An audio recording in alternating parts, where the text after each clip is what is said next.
The sunset envelops the village with anxiety, forcing the residents to hurry home. Rumors of a man-eating snake and missing people are spreading panic on the streets. The father, driven by fear, urges his son to take shelter from the approaching darkness.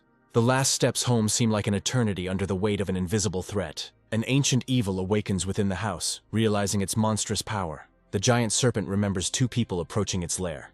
A desperate cry for help breaks the silence of the night. The man cries out to the mountain gods in horror, realizing his fate. In the past, the snake did not understand people, but felt their fear and despair. It was this compassion that led him to become who he is today. A sudden intrusion interrupts the meal, but in the attacker's eyes, the snake sees only a shadow of regret. 10 years of care turned to fury when the creator demanded the return of his creation. Memories of innocent affection are mixed with the bitter realization of betrayal. The past comes crashing down on him, and the snake realizes that he has always been just prey for the clan of monks. The first battle made him realize not only his own strength, but also the boundless cruelty of people. The world turns out to be more complex than it seemed, as monks constantly perfect their deadly skills. Each new level of power turns a person into something divine and terrifying. Realizing the threat, the snake decides to go into hiding, since open confrontation with the monks is tantamount to death. A cunning plan is born in his mind, to turn an entire village into his personal farm. Looking at an old drawing, he decides that he needs his own name first. Inspired by an ancient legend, the snake chooses the name Shu Xian, forever linking itself to the fate of people. At night, he finds the perfect place for his undertaking, the sleepy village of Chenjia, unaware of the coming nightmare. The first target is the pig pen, easy prey to satisfy the age-old hunger. He playfully swallows one piglet after another, enjoying the defenselessness of his food. But true hunger demands more, and now the sow disappears into his insatiable mouth. Well-fed and contented, he momentarily forgets his monstrous nature, embarrassed by his own greed. Deciding to rest before leaving, he falls asleep, unaware that his recklessness will cost him his peace of mind. An hour later, his sleep is interrupted by angry cries. Now the whole village knows about the uninvited guest. The humans are close now, and their fury is almost physically palpable, forcing the serpent to act quickly. Escaping from pursuit, he soars upward, realizing that people are much more dangerous than he assumed. From his hiding place, the snake watches the brutal scene, not realizing who the real victim is. Even an innocent piglet senses that the man lying on the ground is a source of pure evil. The sudden resurrection of a dead man turns an ordinary night into the beginning of a bloody nightmare. A mad laughter echoes throughout the area, as an ancient and vengeful soul awakens within a strange body. He vows to take revenge on the entire world, unaware that a real monster is watching him. The man underestimates his audience, considering himself the only predator on this night. Horror distorts his face when he finally notices the giant shadow lurking on the ceiling. A terrible guess pierces his mind, but he doesn't even imagine how wrong he is. With his back against the wall, he decides to go all in, unleashing all his hidden power. The ancient artifact in his hands promises either salvation or an even quicker and more painful death. The ancient soul rejoices, for the strength and memory of the past have returned to him. Panic grips the snake. He understands that this force is directed directly at him. The horror of an inglorious death forces him to cast aside all doubts, but the body betrays its new owner, and the ritual turns into agony. Noticing the enemy's weakness, the snake rushes into attack to finish everything with one blow. An invisible blow knocks him back, reminding him that the enemy is still dangerous. Realizing that the battle is lost, he decides to run away, saving his life. But it's too late. Once inside the monster, the man turns its body into a battlefield. He releases all his energy in one last desperate blow. Pain pierces the snake from within, because his prey turned out to be a deadly trap. Within the serpent, he finds the source of its power, the demonic core, the key to ultimate victory. A desperate plea for mercy is drowned out by his determination to destroy the monster once and for all. The snake's body is torn apart from the inside, proving that the most dangerous poison is human malice. Paralyzed and dying, he realizes that his short life has come to a brutal end. With the last breath comes regret, the bitter realization of a fatal mistake that can no longer be corrected. Drunk with newfound power, the man celebrates victory, enjoying the agony of his enemy. But an ancient artifact suddenly goes out of control, ruining his triumphant plans. The commands no longer work, and the vessel that gave him power is now becoming a threat itself. In one moment he loses everything, his strength goes away, and with it the hope of salvation. The dragon spirit he summoned turns against its master, absorbing the serpent's demonic power. Horror contorts his face as the summoned spirit chooses the monster's side. The dragon, having absorbed demonic blood, turns its rage against its creator. A beam of divine energy falls upon a man who has become a pawn in someone else's game. The The monk's life turns to dust, taking with it all his ambitions and anger. Looking at the fading spirit of the dragon, the snake feels for the first time not only pain, but also a strange connection. Time heals wounds, and now yesterday's predator is peacefully dozing, surrounded by its prey. A sudden bite from a piglet brings him back to a reality full of absurd irony. Empty threats fall from his fangs, for now he is more irritated than dangerous. He cannot understand how he survived the fatal blow, since his core was destroyed. The memory of a broken heart flashes in his mind, hinting at the secret of his rebirth. He remembers how he lost the core, the heart of his demonic essence. But in spite of everything, he is alive, and this mystery makes him shudder with horror and curiosity. The answer lies within his own body, where an alien light now glows. This is not just light, but the mind of a defeated enemy that has become a part of himself. Along with reason, he receives divine vision, seeing the world through and through, like a true monk. The new power grants him unprecedented agility, turning hunting and survival into a simple game. His head now contains a whole universe of alien knowledge, secrets, and memories. For the first time in his life, he gains clarity of thought, going beyond simple instinct. Imitating his enemy, he decides to embark on the path of self-improvement. Now he is his own master, because he has the power to launch a new core and begin evolution. In an instant, the body is filled with energy, giving it a second birth. Doubts gnaw at him, because contrary to logic, a new life has begun to emerge within him. Even monsters need rest, for only in sleep is true strength born. Before leaving, he leaves the piglets a playful reminder of who's boss. New knowledge opens the path of cultivation for him, turning the monster into an adept. The world turns out to be full of people just like him, and everyone has their own path to the top. He is only at the beginning of his journey, but already his strength is comparable to that of human masters. Ancient demons from dreams lure him with the promise of unlimited power and might. Driven by a new purpose, he begins his journey to the top, absorbing the power of the world. But great power also has unexpected side effects that change him inside and out. Having shed his old skin, he was reborn, becoming many times stronger than before. The new form frightened and delighted him, because now he was a real predator. However, evolution also brought disappointment, turning the giant into a comically small snake. What he lost in size, he made up for in speed and deadly agility. The new core pulsates inside, threatening to tear him apart from the excess energy. The path to the top requires sacrifice, and for further growth it needs fresh blood. The smell of wild boar makes him hungry, promising easy and satisfying prey. He assesses his opponent with a cool head, realizing that his own strength is much greater. Confident in his superiority, he begins to prepare for the fatal blow. Holding his breath, he waits for the perfect moment to turn the hunter into the hunted. Every centimeter closer to the prey makes the blood run cold. Suddenly the victim turns around, and a primal rage burns in her eyes. Fear grips him, because this beast turns out to be much more terrible than any man. In desperation, he unleashes a new power, turning the earth into a deadly storm. A hail of stones falls on the boar, turning it into a bloody mess. He can't believe that with one thought he turned the mighty beast into dust. But the enemy turned out to be tenacious, and it was necessary to deal the final, decisive blow. The victory came at a high price, and he breathes a sigh of relief after nearly becoming a victim. However, the feeling of danger does not go away, because a whole flock could be hiding somewhere nearby. The first piece of meat awakens something new in him, because this food gives not only satiety, but also strength. Surprise turns to disgust when he realizes he has swallowed something foreign. This is not just a boar, but a demon whose core carries a mortal danger. He hesitates, not knowing what to do with the dangerous discovery, because his knowledge of alchemy is negligible. Natural instincts tell him to simply swallow the prey, but reason warns him of imminent death. Remembering his unique nature, he decides to take a risk and trust his animal instincts. Gathering all his will into a fist, he decides to take a desperate step, ready for any outcome. Swallowing the core proves incredibly difficult, but it's too late to retreat. A pleasant warmth spreads inside him, and he understands that the risk was justified.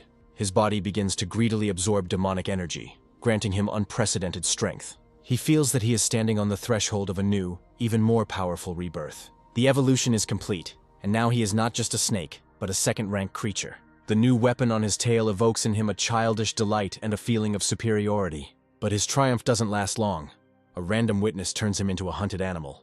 The man's attack is unexpected and violent, forcing him to retreat. Behind the boy's back, he sees the shadow of a real monster, much more dangerous than himself. Panic makes him run without looking back, because people turned out to be more terrible than any demons. News of him spreads throughout the village, turning him from a hunter into the main target. Hidden in the depths of the forest, he tries to comprehend how fragile his new life is. Shame for his own cowardice ignites in him the determination to become stronger at any cost. He sets out to find the mountain gods to find true strength and peace in this new home.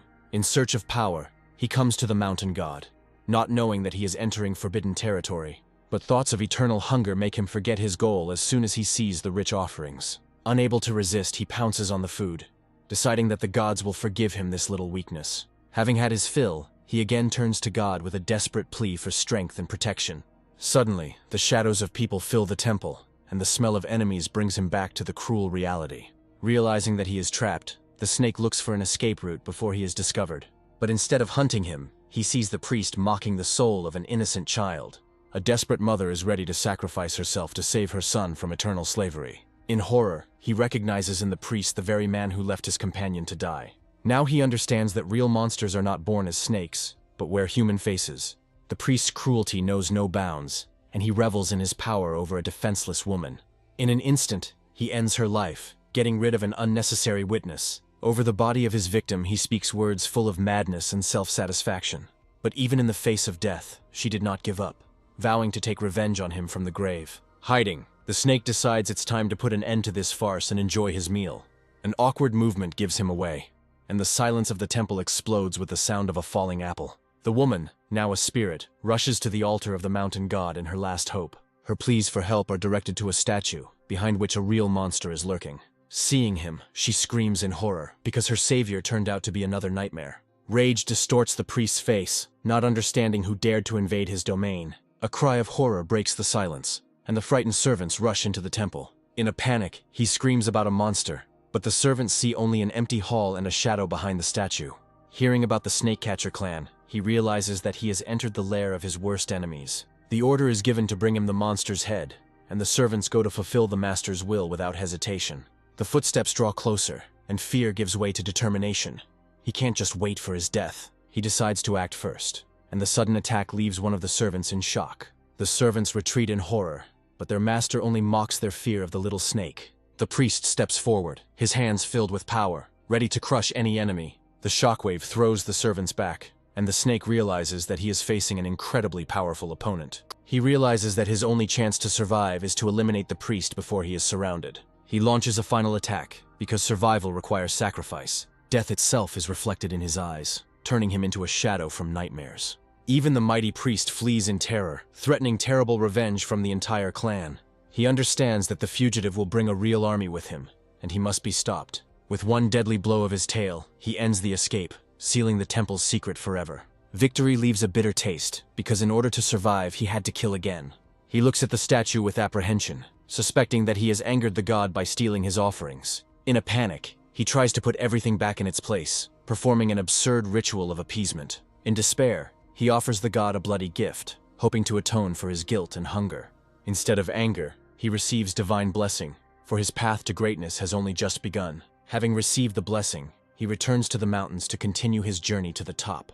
But a week of meditation bears no fruit, and he feels stuck in one place. Small prey no longer provides strength, and hunger pushes him to search for something larger. Despair grows with each passing day, because instead of wild boars, he only comes across useless small fry. Tormented by hunger, he is ready to eat even a watermelon, just to quench his animal thirst. Suddenly he notices two people, and their rich catch awakens a predatory interest in him. He recognizes the boy as an old acquaintance, and curiosity is mixed with anxiety. For a moment their eyes meet, and the snake freezes, afraid that his disguise has been revealed.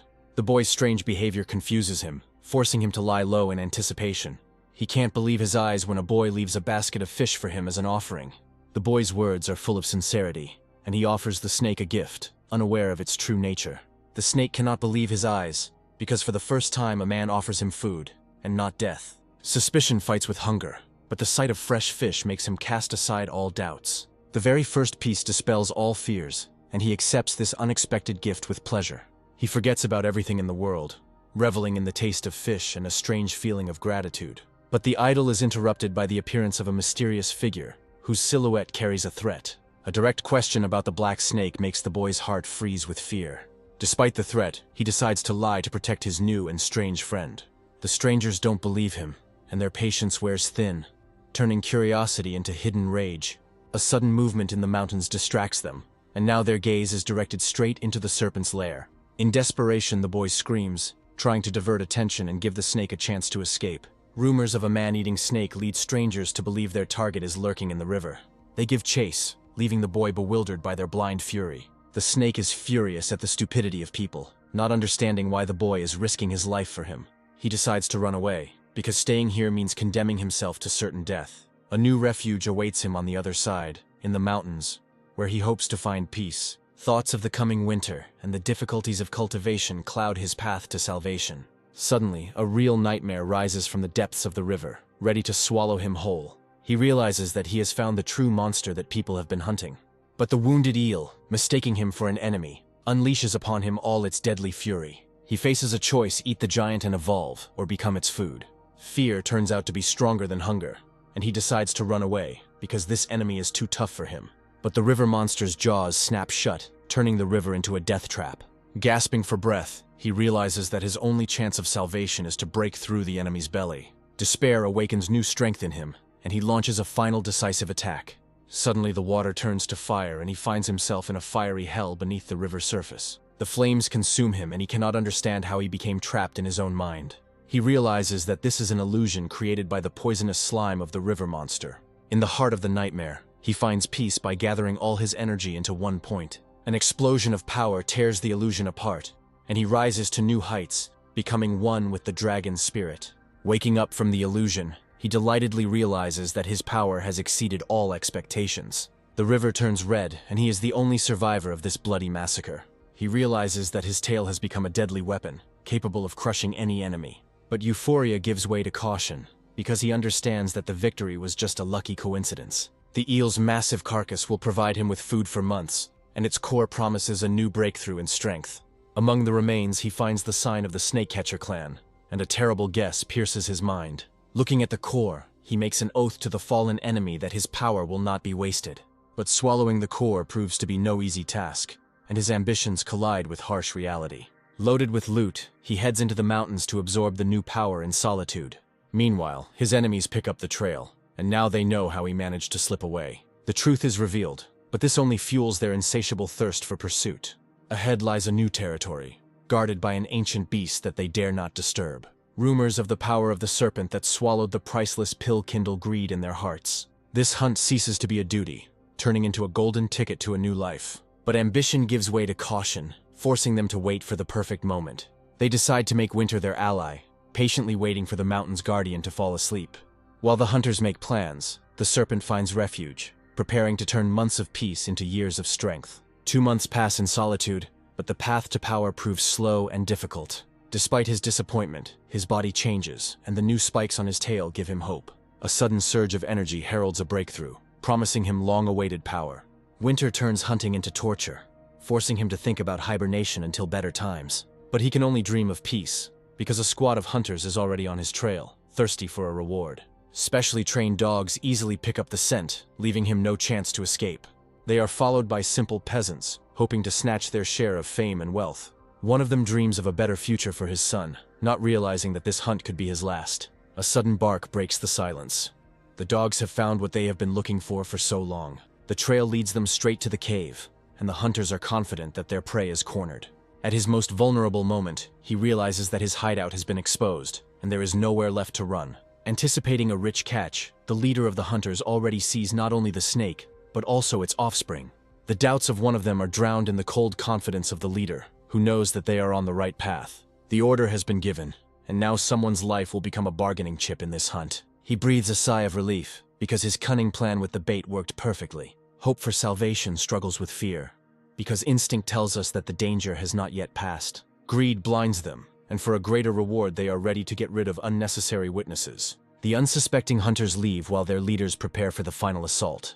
One of them, confident in his strength, decides to challenge the ancient guardian of the mountain alone. Having overheard their conversation, he understands that human cruelty is more terrible than any beast. His cover is blown, and he is now trapped between two deadly threats. In desperation, a mad plan is born, to pit enemies against each other and use their battle for their own rise. He understands that he has fallen into a deadly trap, where any wrong step will lead to inevitable death. In their eyes, he is just a pawn, and hope for salvation is fading with every second. Hiding, he decides to wait, because chaos is his only chance of survival. The awakened bear unleashes its fury on the unsuspecting hunters.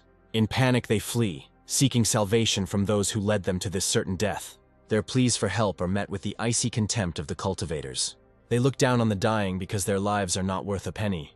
Realizing they have been betrayed, the hunters see the cultivators as true monsters. In the midst of chaos, he finds a treasure whose scent promises him healing and new strength. The battle rages on, and one of the cultivators finds themselves on the brink of death. The death of their allies does not affect them, because for them it is just part of the plan to catch the snake.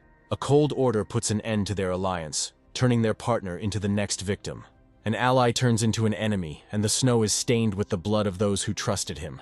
In an instant, the battlefield falls silent, strewn with the bodies of friends and foes. Left alone with the beast's fury, he realizes that he has been betrayed.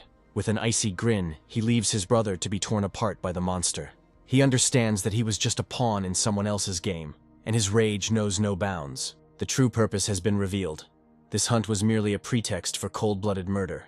The traitor's taunts sound louder than the beast's roar, bringing imminent death closer. In a last desperate act, he decides to take the enemy with him, creating a fiery hell. Watching the beast's agony, he calmly sums up, because his plan worked perfectly. The chaos subsides and a new predator emerges from the cave, ready to claim the mountain for its own. The treasures he finds promise him limitless power, but his hunger demands immediate satisfaction. He hides the pills until a better moment, because his instinct tells him that the real battle is still ahead. The scent of blood attracts new prey, and he gladly accepts the challenge of a hungry pack of wolves. With one blow he proves his superiority, turning hunters into defenseless victims. But even a whole flock is not enough to satisfy his growing appetite. The hunger does not go away, and he realizes that the wolves were just an appetizer before the main course. The cause of everything turns out to be a wounded bear, whose aura overshadows everything around. He sees his enemy's wounds as an opportunity, because victory over him promises him a new level of power. An unknown thirst takes hold of him, and the desire to devour the demon becomes stronger than the instinct of self-preservation. He realizes that the enemy is much stronger, but retreating means remaining weak forever.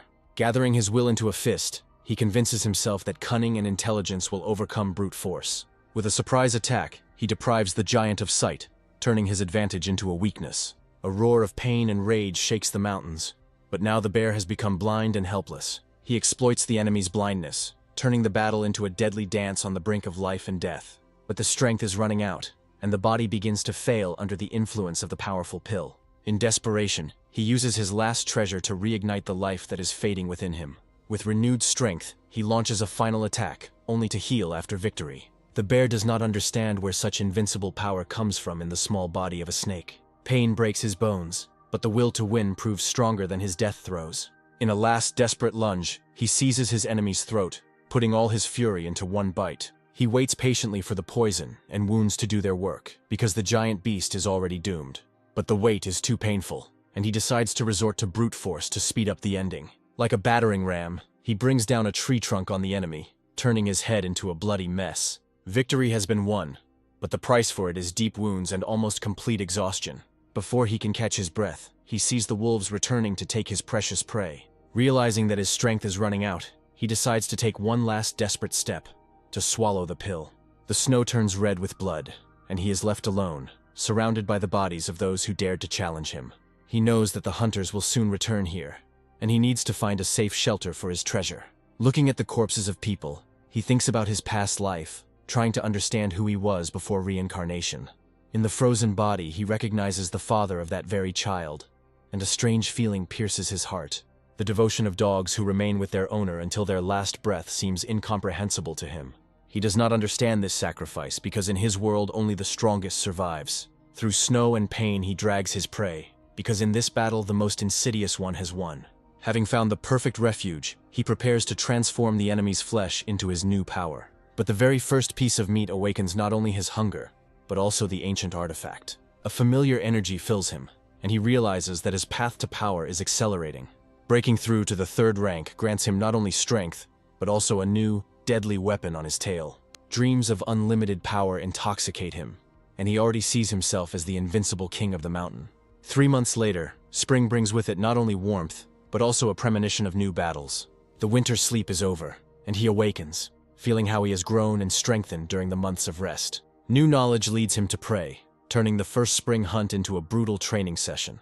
Like a shadow, he overtakes his victim, proving that his power has not faded, but was only biding its time. Suddenly, a strange wisdom awakens within him, forcing him to spare the female for the sake of future balance. He realizes that to hunt forever, he must become a keeper, not a mindless destroyer. The mountain becomes his personal possession, and he enthusiastically counts his living treasures. But simple survival no longer entices him, for his soul yearns for true power. Memories of past battles call him back to the people, promising new challenges and strength. Spring awakens not only hunger, but also ancient instincts, becoming a new challenge. His new will is immediately tested when nature tries to take over reason. With cold pride, he rejects her, for his path to power does not tolerate inferior beings. He understands that cultivation has changed him forever, ridding him of his primitive instincts. Deep in the cave, he finds his true goal, an ancient tree that grants power. The memories of another snake ignite in him greed and hope for an unprecedented breakthrough. A new power beckons him with the promise of magic, and he is ready to do anything to pluck the coveted fruit. But his solitude is disturbed by two people, and their appearance desecrates the place that is sacred to him. A familiar voice makes his heart skip a beat, because his worst enemies have come to his lair. A new threat stands near the traitor, and its power can be felt even from a distance. Their conversation reveals their plans, and he realizes that he has a chance to take possession of the treasure. They are confident of their victory, unaware that they are being watched by someone who is ready to die for this place. Their target is not just a snake, but an ancient king, and they have a special weapon in store for him. Rage fights fear, because to retreat means to lose the chance for unlimited power. Doubts gnaw at him, because he remembers how those who were much stronger than him fell. The sudden attack is disorienting, and a foul smell fills his lair with despair. He decides to lie low, because time is his main ally in the battle against deadly weapons. They are confident of their victory, because instinct tells them that their victim will not miss their chance. The true king emerges from the shadows, ready to defend his legacy to his last breath. He understands that he was just a pawn in their game, and all their words were lies. The mystery of his past deepens, but now there's more at stake. A sudden glance makes him freeze, because he realizes that his cover has been blown.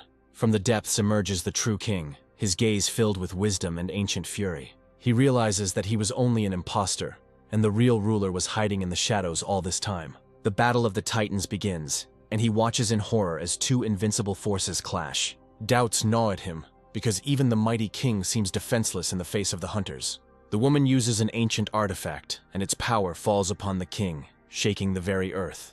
The sound wave paralyzes the giant, making it an easy target for deadly attacks. Hundreds of magical darts pierce his body, but cannot penetrate his indestructible scales. Even in the face of defeat, she sees him as nothing more than raw material for future armor. The combined attack paralyzes the king, and it seems his fate is sealed. He faces a choice: save the king and miss his chance, or let him die and take his place. A sudden movement at the tree's roots makes him realize that there is a third player in this battle. While the two fight, the third steals the treasure, using the other person's fight for his own purposes. But his triumph is interrupted by the rage of the serpent, ready to tear apart anyone who encroaches on his legacy.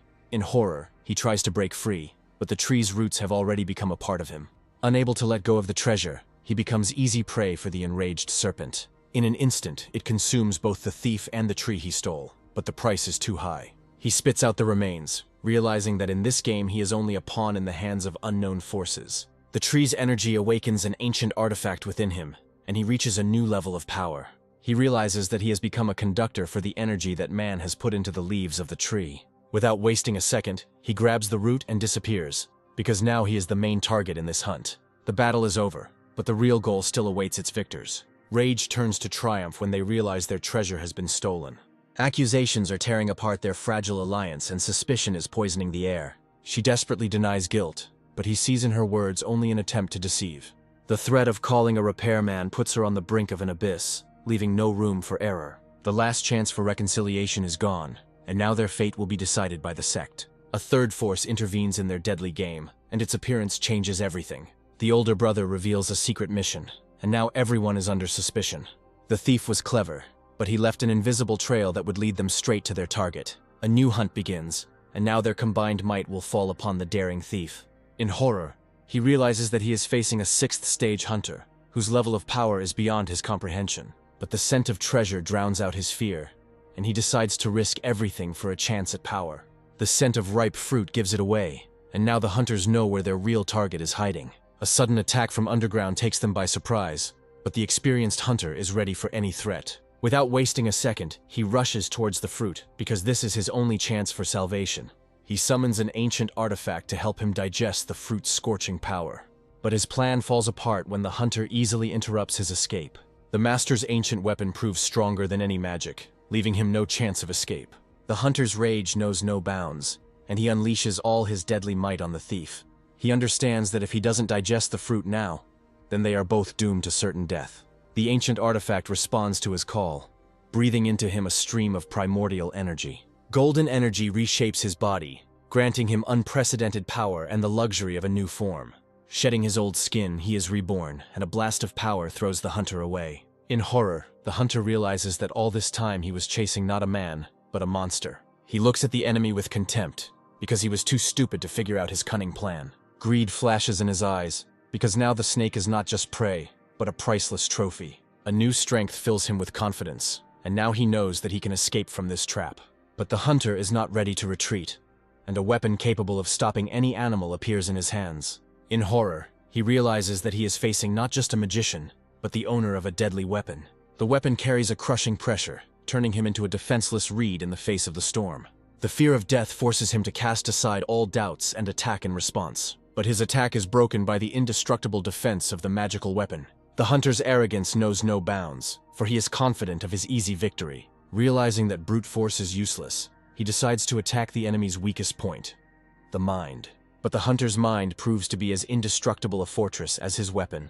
Having failed in a mental attack, he becomes an easy target for a crushing blow. Confident of his victory, he continues the attack, unaware that he has trapped himself. Rage clouds his eyes and he rushes in pursuit, not noticing how the ground is slipping away from under his feet. Despair and fatigue overcome him as this pursuit turns into a humiliating flight. In a final act of rage, he uses all his energy to catch up with the thief who has become his obsession. The stolen power calms within, but the body is too weak to withstand the hunter's fury. Running away is not an option, and in desperation a plan is born, because the enemy has one fatal weakness. He decides to pretend to be the victim, luring the overconfident hunter into his deadly trap. The hunter sees only agony in this, already anticipating how he will open it and take his treasure. Confident of victory, he rushes forward, unaware that he himself is heading to the scaffold. His deadly blade leaves no scratch, and confidence is replaced by chilling horror. His weapon doesn't withstand the second blow, shattering into pieces and leaving him unarmed. Rage clouds his vision, and he calls upon his most powerful weapon, forgetting about mercy. The ghostly blade rushes towards its target, promising a quick and glorious death to the rebellious beast. But in an instant, his world collapses when the snake catches his unbreakable blade in its teeth. The indestructible blade proves powerless, and the hunter's confidence is replaced by chilling horror. He falls, defeated, unaware that his enemy has spent the last of his strength on this block. A demonic aura envelops the snake, and the hunter realizes that he has encountered a true monster. Instinct screams at him to run, but his exhausted body refuses to obey, making him easy prey. In a last desperate lunge, the snake collapses the cave's roof, cutting off the hunter's escape route. The shed skin becomes a living trap, and the hunter finds himself in a sticky, indestructible cocoon. He looks down on his victim, because now it is in his power to decide who lives and who dies. The hunter's dying cry echoes throughout the area, and his comrades cannot believe their ears. What runs out of the cave is not a hunter, but a beast maddened with terror, screaming about the birth of a dragon. He grabs his companion and runs without looking back, because now their only goal is to survive. Panic grips them and they run, not knowing what awaits them ahead. He realizes that he has missed his chance, and now he will have to fight for his life. Hope for salvation flares up in their hearts, because the exit is already so close. But the path to freedom is blocked by a shadow whose eyes burn with a thirst for revenge. The king's gaze paralyzes them, and a deadly poison falls upon the unsuspecting fugitives. He realizes with horror that he has made a fatal mistake by underestimating the king's true strength. In despair, he seeks salvation in a pill, but the shadow of death is already hanging over him. Last hope is the highest spiritual treasure that can turn the tide of battle, but even his speed cannot compare to the fury of the king, ready to tear him to pieces. In a last desperate effort, he tears out his own thorn, turning it into a golden spear. The golden spear pierces the flesh, cutting short the hunter's life and arrogance. The final blow proves fatal, and the hunter's world shatters into pieces. The enemy is defeated, but instinct tells you to cover up all traces of your crime. He destroys the body with bitterness, regretting the lost thorn that became the price of survival. Hunger drowns out all thoughts, and he decides that the flesh of the enemy is the best medicine for wounds. In the enemy's bag, he finds something more than just a trophy. a key to new knowledge. A mysterious whisper from the depths of his consciousness awakens long-forgotten nightmares in him. The dying king becomes a catalyst, and the fragments of his past life begin to come together to form a coherent picture. Memories take him back to the past, where he was just one of many thirsting for power. The tragic battle for the tree's fruit awakens in him the memory of blood, death, and the first step towards rebirth. A loud sound made everyone freeze, and the old king appeared to put an end to the battle. In a final act of mercy, he gives him the fruit, and this gift changes his destiny forever. He recalls that snakes are cruel creatures, willing to kill to survive. But in the eyes of the dying king, he sees only inexplicable tenderness, not coldness. The king's death fills his heart with a quiet sadness that he cannot understand. This sadness turns into hatred, and he vows to avenge the death of his savior. He erects a monument to the king, hoping that in the next life he will acquire a human form. Now he understands that all his abilities are a legacy that he must protect. The hunters are already close, and he decides to leave this place, which has become sacred for him. Among the bodies, he finds the one who escaped, and understands that her last breath will bring new enemies here. He decides to leave the dangerous place, but the woman's body seems suspicious to him. Greed overcomes fear, and he decides to search her for valuables. Memories of the traitor make him think about the real puppeteer.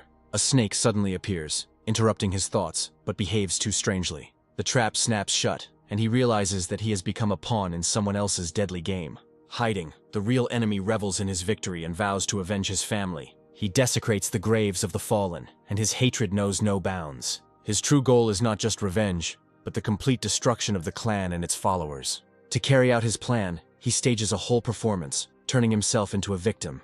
Half an hour later, reinforcements arrive, and now the trap is ready to snap shut. Victory for some turns into defeat for others, and the mentor's rage knows no bounds. The clan leader is angry, because the loss of 2 students is a blow to his reputation and power. Meanwhile, the snake returns to its shelter, confident that it is now safe. He is happy to see that the tree he stole has taken root and is recovering. In the enemy's bag, he finds treasures that will last him for many months of training. But the real treasure turns out to be a book full of ancient and deadly techniques. He finds in it a description of a technique that can turn his body into a living flame. Ancient knowledge opens his eyes to his true potential, because even when weak, he can become invincible. The book teaches him to control the 5 elements, transforming him from a simple snake into a true magician. A month of training turns him into a deadly weapon, and his body becomes stronger and more dangerous. The new spikes give him speed that ordinary hunters can only dream of. Hunger after training pushes him to search for easy prey to test his new strength. The very first use of fire technique proves that he has become more deadly than any hunter. The tracks of wolves disturb his peace, but he does not see them as a worthy opponent. Suddenly, a moon wolf emerges from the shadows, and its aura tells us that it is not just a beast, but a real monster. He accepts the challenge, and his magical weapon is ready to subdue even the Lord of the Wolves. An unbreakable grip binds the wolf, and his rage is shattered by boundless strength. In short, he brings the mighty beast to its knees, proving who is the real king here. The defeated enemy becomes his first pawn in the game for power over this mountain. He realizes that true strength lies not in killing, but in submission, and finds a new, more brutal way to train. Riding on his new servant, he sets out in pursuit of power over the entire mountain. A new world opens up before him, full of easy prey and limitless possibilities. His solitude is interrupted by a mysterious white snake whose scent seems vaguely familiar. He sees her as only a weak creature, unaware of her true nature and connection with him. A strange sense of duty compels him to take her under his protection, despite her wildness. The wolf's roar frightens her, and he attacks his servant with fury, defending his find.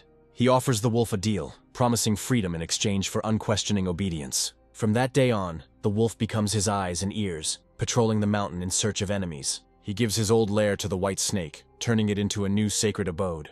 He decides to train her to become a loyal guardian of the tree, not knowing who he is actually taming.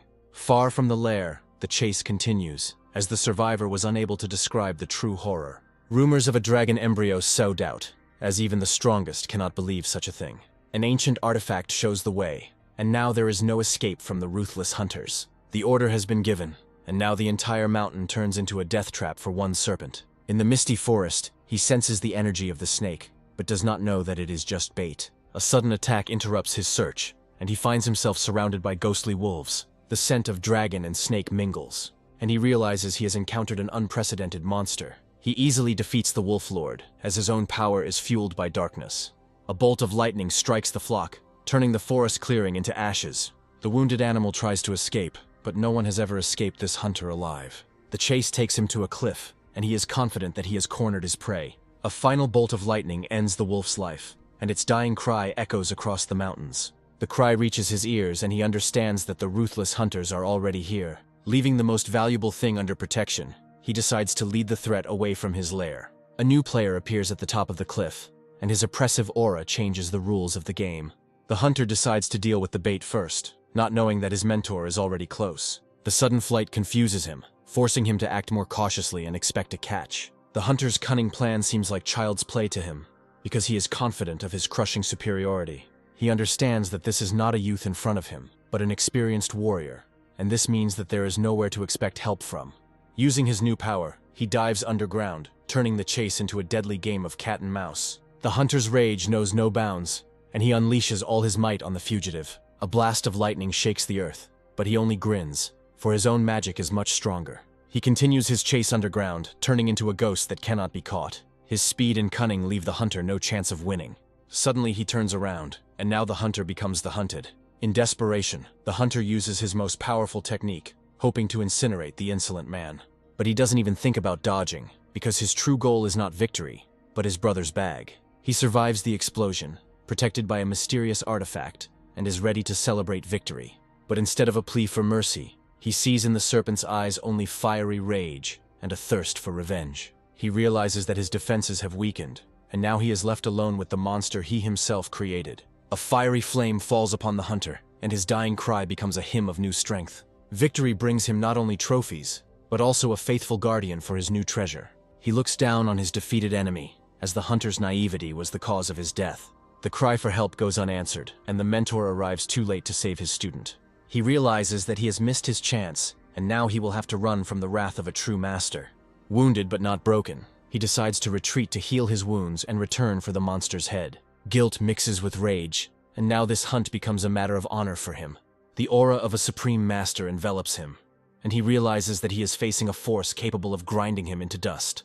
The instinct for self-preservation takes over, and he decides to flee, because open combat is tantamount to suicide. His unexpected escape only fuels the mentor's passion, turning the hunt into a personal vendetta. His earth magic proves powerless, as the granite rock blocks any escape. The hunter is already close, and the only way out is to run up towards danger. The chase turns into a deadly race, where every moment could be the last. A sudden rockfall takes him by surprise, and he realizes that he has fallen into an ingenious trap. Like a titan, he can hold tons of stones on himself, but even his strength is not limitless. He realizes with horror that he has become a victim of his own self-confidence and underestimated the enemy. Half an hour later, he is still under the rubble, and his rage is giving way to cold despair. He cannot understand how an ordinary stone can contain his indestructible power. In a rage, he swears revenge, because his pride has been trampled by some insignificant animal. Once freed, he finds only the remains of the pill, but even they promise him a new level of power. The period of laying the foundations has begun, and an ancient power awakens, promising a clash of the titans. The ancient technology exacts a terrible price, but the thirst for revenge drowns out the instinct for self-preservation. Like a god, he rains down his wrath from the heavens, vowing to incinerate his enemy. He realizes with horror that he is faced with a force equal to his own, and that flight is the only way out. An invisible grip pulls him back into the arms of certain death, leaving no chance for salvation. The enemy turns out to be not just strong, but has an absorbing power, turning him into a defenseless victim. He is ready to die, but not to give up his treasure, because it is the key to his future. In a last desperate lunge, he throws down his sharpest weapon, hoping for a miracle. The enemy's confidence cracks when his impenetrable defense can no longer withstand the onslaught. In an instant, his world collapses as a golden spike pierces his barrier, bringing death with it. The water shield gives him a moment's respite, and he starts running again. He swims towards the temple, realizing that this is his only chance for salvation. The hunter corners him, confident that he won't escape this time. He cowers in a corner, hoping that the mountain god will hear his prayers and intervene. In desperation, the hunter decides to burn the temple to the ground to smoke out his prey. But instead of a serpent, a shadow emerges from the fire, whose wrath is capable of incinerating the earth itself. He falls to his knees, mistaking the shadow for the legendary god, and his arrogance turns to horror. While fleeing, he encounters his student, who arrived too late. A sudden blow throws the student back, and he realizes that he has become a bargaining chip. The shadow unleashes all its power on him, because the life of a mentor is more valuable than the life of a student. The soul of the student leaves the body, becoming only a pawn in the hands of a merciless god. The mentor runs, realizing that in this wilderness, he will not find a worthy opponent. His heart is breaking with pain, but he cannot let his student's soul go away just like that. Even after death, the student's shadow continues to haunt him, giving him no peace. The shadow finds a new body, and now the god has a faithful servant to carry out his will. He breathes a sigh of relief, because his risky plan worked and he survived. But his peace is disturbed by a shadow whose gaze carries not life, but cold emptiness. Suddenly the corpse comes to life, and he realizes that he is faced with something more than just death. A ghost stands in his way, its fiery aura promising to incinerate anyone who dares to pass. He thanks God for saving him, not knowing that he has witnessed the birth of a new nightmare. The wrath of God falls upon him, because he dared to interfere with his sacred vengeance. He tries to offer his services, but God sees him only as an obstacle on the path to revenge. The threat of eternal damnation forces him to submit, because he has no other choice. God demands a new body for himself, young and strong, to continue his bloody path. Without wasting a second, he sets out to search, because his own life depends on it. Meanwhile, the god's soul begins to fade, and he seeks a temporary refuge so as not to disappear. In despair, he enters the body of a mouse, but even in it he feels humiliated and insulted. He recalls how, 100 years ago, he hid in a statue, deceiving the great clans and absorbing their faith. The faith of the people gave him divine power, but everything changed with the appearance of one snake. Now his power is absorbed and his soul is trapped in the body of a mouse, and he desires only one thing: revenge. He remembers how the serpent absorbed not only his power, but also the soul of the first god. All his years of preparation went down the drain when the serpent burned his statue and the desired body. Trapped in the body of a mouse, he vows revenge, his pride trampled and his strength lost. Under pressure from God, he sets out on a search, because his own life depends on it. The very first discovery turns out to be useless, and despair begins to take hold of him. A sudden noise catches his attention, and he realizes he has found something unusual. He discovers a demonic dog digging up a grave, and his heart sinks in terror. The powerful energy emanating from the dog suggests that this is not just a beast, but a real monster. A perfect body emerges from the grave, young, strong, and ready to become a new vessel for the god. But at the moment of triumph, he feels someone's gaze on him, and realizes that his prey has attracted a new predator. The demon dog notices him, and now he himself becomes prey in this game. The cry for help is drowned out in the night, because no one will help him here. He realizes with delight that he has found not just a body, but an intelligent monster, ideal in every way. Like a shadow, he stalks his prey, ready to make it his new shell. But the dog turns out to be not so simple, and his attack forces even the god to retreat. Pleas for mercy are drowned in his determination, for this dog is the perfect vessel for revenge. Time is running out, and the mouse's body begins to disintegrate, threatening to devour his soul. In despair, he returns to the ruins to report his discovery to God. He proudly presents his spoils, confident that he has earned forgiveness. But the wrath of God falls upon him, because he brought him not a sacrifice, but a new master. There is no more time, and the god decides to enter the dog before his soul evaporates. He begins to consume, confident that the snake's mind will not be able to resist him. But the serpent's unbreakable will tears him apart, turning the absorption into agony. He cannot understand where a simple snake gets such strength, capable of resisting a god. Suddenly he feels a familiar energy, and realizes that the snake is not alone. In a last attempt, he decides to possess a dog, as this is his only chance of survival. The demonic invasion defiles the dog's body, turning him into a puppet in the hands of a god. He recalls how he himself once absorbed a demon to gain power and immortality. In his new body, he feels a surge of strength and is ready to subjugate anyone who stands in his way. But his triumph is interrupted by the snake's escape, and now the chase begins with a new, even greater fury. A powerful demon offers him to become a disciple, seeing in him not a victim, but a kindred spirit. The arrogant proposal puts him in his place, because before him is not a god, but a heavenly demon. The bitter truth hits him: he worshipped not a god, but an impostor hiding in his shadow. Rage clouds his eyes because all his faith and hope turned out to be a cruel deception. The demon only laughs in response, because for him there is no hell or retribution for what he did. The new ally turns out to be an impudent invader, and now he will have to share his lair. The demon's taunts hit the patient, and he decides to prove that he no longer needs protection. He understands that the demon is weak, and a cunning plan to use it is born in his head.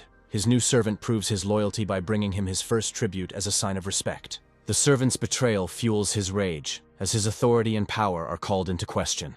The wolf's insolence crosses all boundaries, desecrating a place sacred to him. A flash of rage proves who is the real master here, and who is just a servant. The demon teaches a harsh lesson, reminding that disobedience is punishable by pain. The demon's taunts touch a raw nerve, but the serpent is not ready to admit his defeat. Memories of past humiliation become the main weapon in the clutches of a cruel teacher. The cruel game continues, and he revels in his power over the helpless student. While he plays his games, true power awakens in another, threatening his plans. The demon's possessive instinct makes him jealously guard his new toy. While sorting through the trophies, he finds the key to new power, not noticing the envious glance behind his back.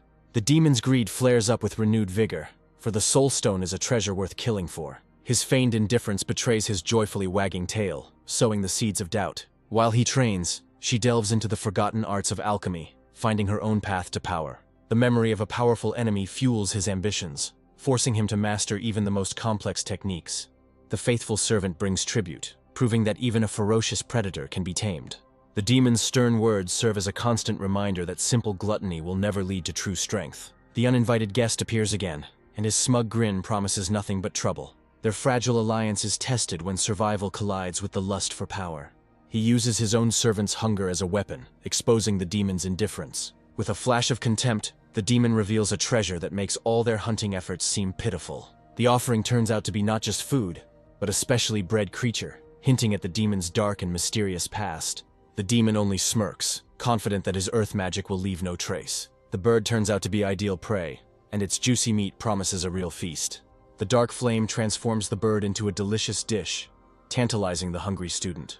The aroma of fried meat attracts even the white snake, awakening its primal hunger. An unknown thirst takes hold of him, and he is ready to die rather than accept a handout from his tormentor. The demon devours the bird with relish, leaving behind only bare bones. He greedily bites into the juicy meat, not noticing how his student struggles with temptation. The demon leaves behind only gnawed bones, enjoying his cruel game. In a last attempt, he tries to seduce him, knowing that hunger is stronger than any pride. Rage flares up with renewed vigor, because the demon is not just tormenting him, but mocking his essence. The demon revels in his power, because even in his humiliating guise he remains master of the situation. The gesture of contempt becomes the last straw, and he realizes that his pride has been trampled. The unexpected breakthrough of his servants proves that the eaten bird was not just food, but a real treasure. The deal is made, and he exchanges the soul stone for a chance to touch an unseen power. The taste of victory turns out to be sweeter than any pride, and he understands that this breakthrough is only the beginning. Meanwhile, in his lair, the cleansing is completed, and the root of the tree is ready to grant him new life. He sees his pawns growing stronger, and a new, even more insidious plan is born in his head. Even the snake is forced to admit that his teacher's cruel methods are bearing fruit. The demon offers him an alliance, promising unlimited power in exchange for a temporary truce. He doesn't believe in an easy victory, but the demon reveals a secret to him that changes his entire understanding of monsters. Memories of the past battle make him doubt, because fear is stronger than any logic. The impudent demon only laughs in response, confident that no one will leave him in trouble. He reluctantly agrees, but sets a condition that changes their relationship forever. He pronounces his name with pride, not knowing that before him is a creature whose name shakes the world. The demon chooses a new name for himself, because the old one reminds him of lost power and humiliation. An argument over names turns into a comical squabble, showing that even demons can be petty. He decides to enlighten his new companion, opening his eyes to the true structure of the world. It turns out the world is full of powerful clans, and the snake catchers are just one of the 5 great powers. The history of the clans reveals secrets of the past, hinting at an ancient war and lost power. Their first target is a small clan, but even it seems an insurmountable obstacle for the aspiring lord. Fear grips him, because against 5 masters he doesn't have a single chance. Suddenly his attention is drawn to a flock of birds, and curiosity overcomes fear. They see hundreds of strange birds that act as if they are not in any danger. The attempt to use divine consciousness fails, and he realizes that the birds are protected. The demon decides to use a trick, using an ancient artifact to destroy their defenses. The formation powder removes the barrier, making the birds easy prey. He uses their favorite delicacy to lure them out and distract them from the main herd. One of the birds takes the bait, and now their plan is ready for its final phase. After patiently waiting for the right moment, they prepare to attack in order to grab as much as possible. A sudden attack sows panic, and now their only goal is to survive in this chaos. The demon's cruelty knows no bounds, and he revels in his power over his helpless prey. The sudden generosity turns into an order to run, and the snake does not understand what is happening.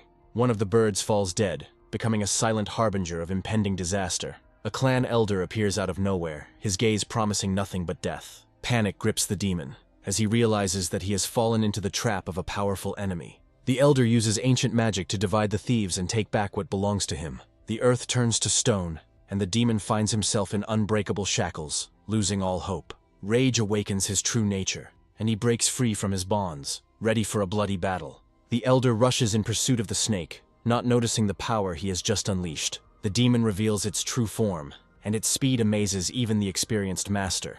He breathes a sigh of relief, because he managed to escape from his most terrible enemy. In his lair, he prepares for a feast that promises him a new level of power. The combination of chicken and pill gives him unprecedented strength, and he revels in his greed. But his culinary talents prove far from perfect, and he bitterly admits his defeat. Saying goodbye to the remains of the feast, he does not notice how his impudent cohabitant appears from the shadows.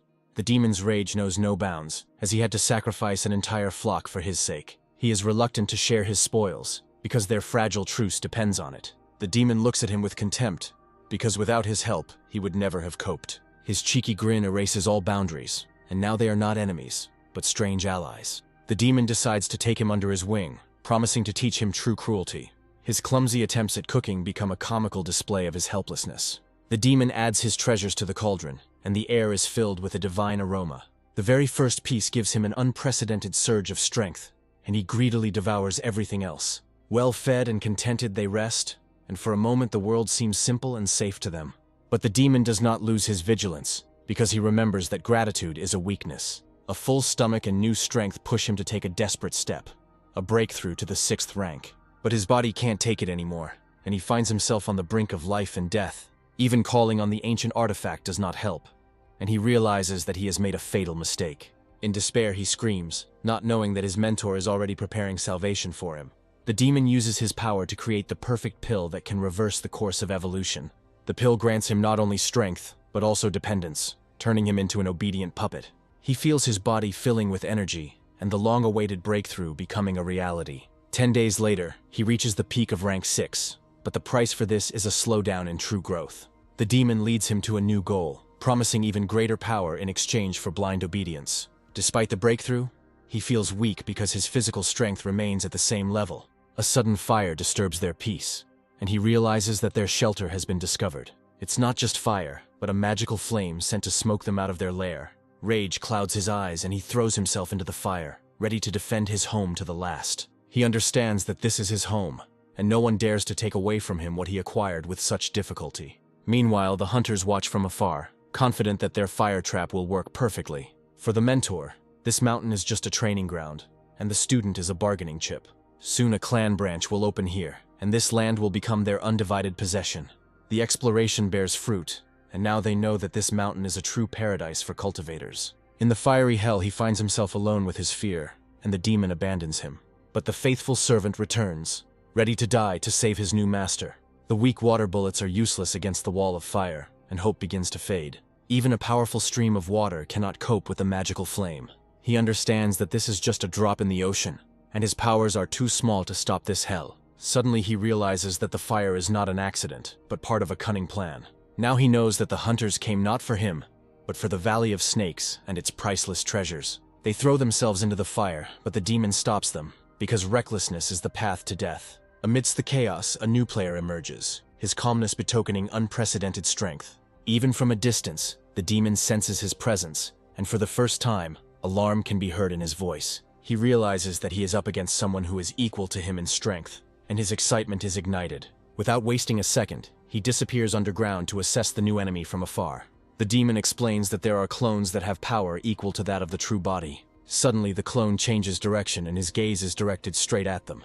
They realize that they have been spotted, and now they will have to either run or fight. Despite the danger, they remain, because the talisman of stealth gives them false hope. But their camouflage proves useless, and now they are left alone with the enemy. With one blow, he destroys a mountain, and his power makes even a demon freeze in horror. The deception is revealed, and the demon realizes that his arrogance almost cost him his life. The clone disappears, and now the hunter is sure that there is no one else in the cave. He breathes a sigh of relief, but the demon is already making new, even more insidious plans. The demon's greed knows no bounds, and he is willing to risk everything for the treasures of a weak clone. He tries to awaken in the snake a thirst for revenge, because his house has been turned into ashes. The demon's cruel words hit the patient, but he only clenches his teeth harder. He admits his weakness, but his eyes burn with the determination to become stronger at any cost. The trophy bag becomes his only hope for quickly gaining power. He sends his servants to training, while he himself prepares for the decisive battle for his future.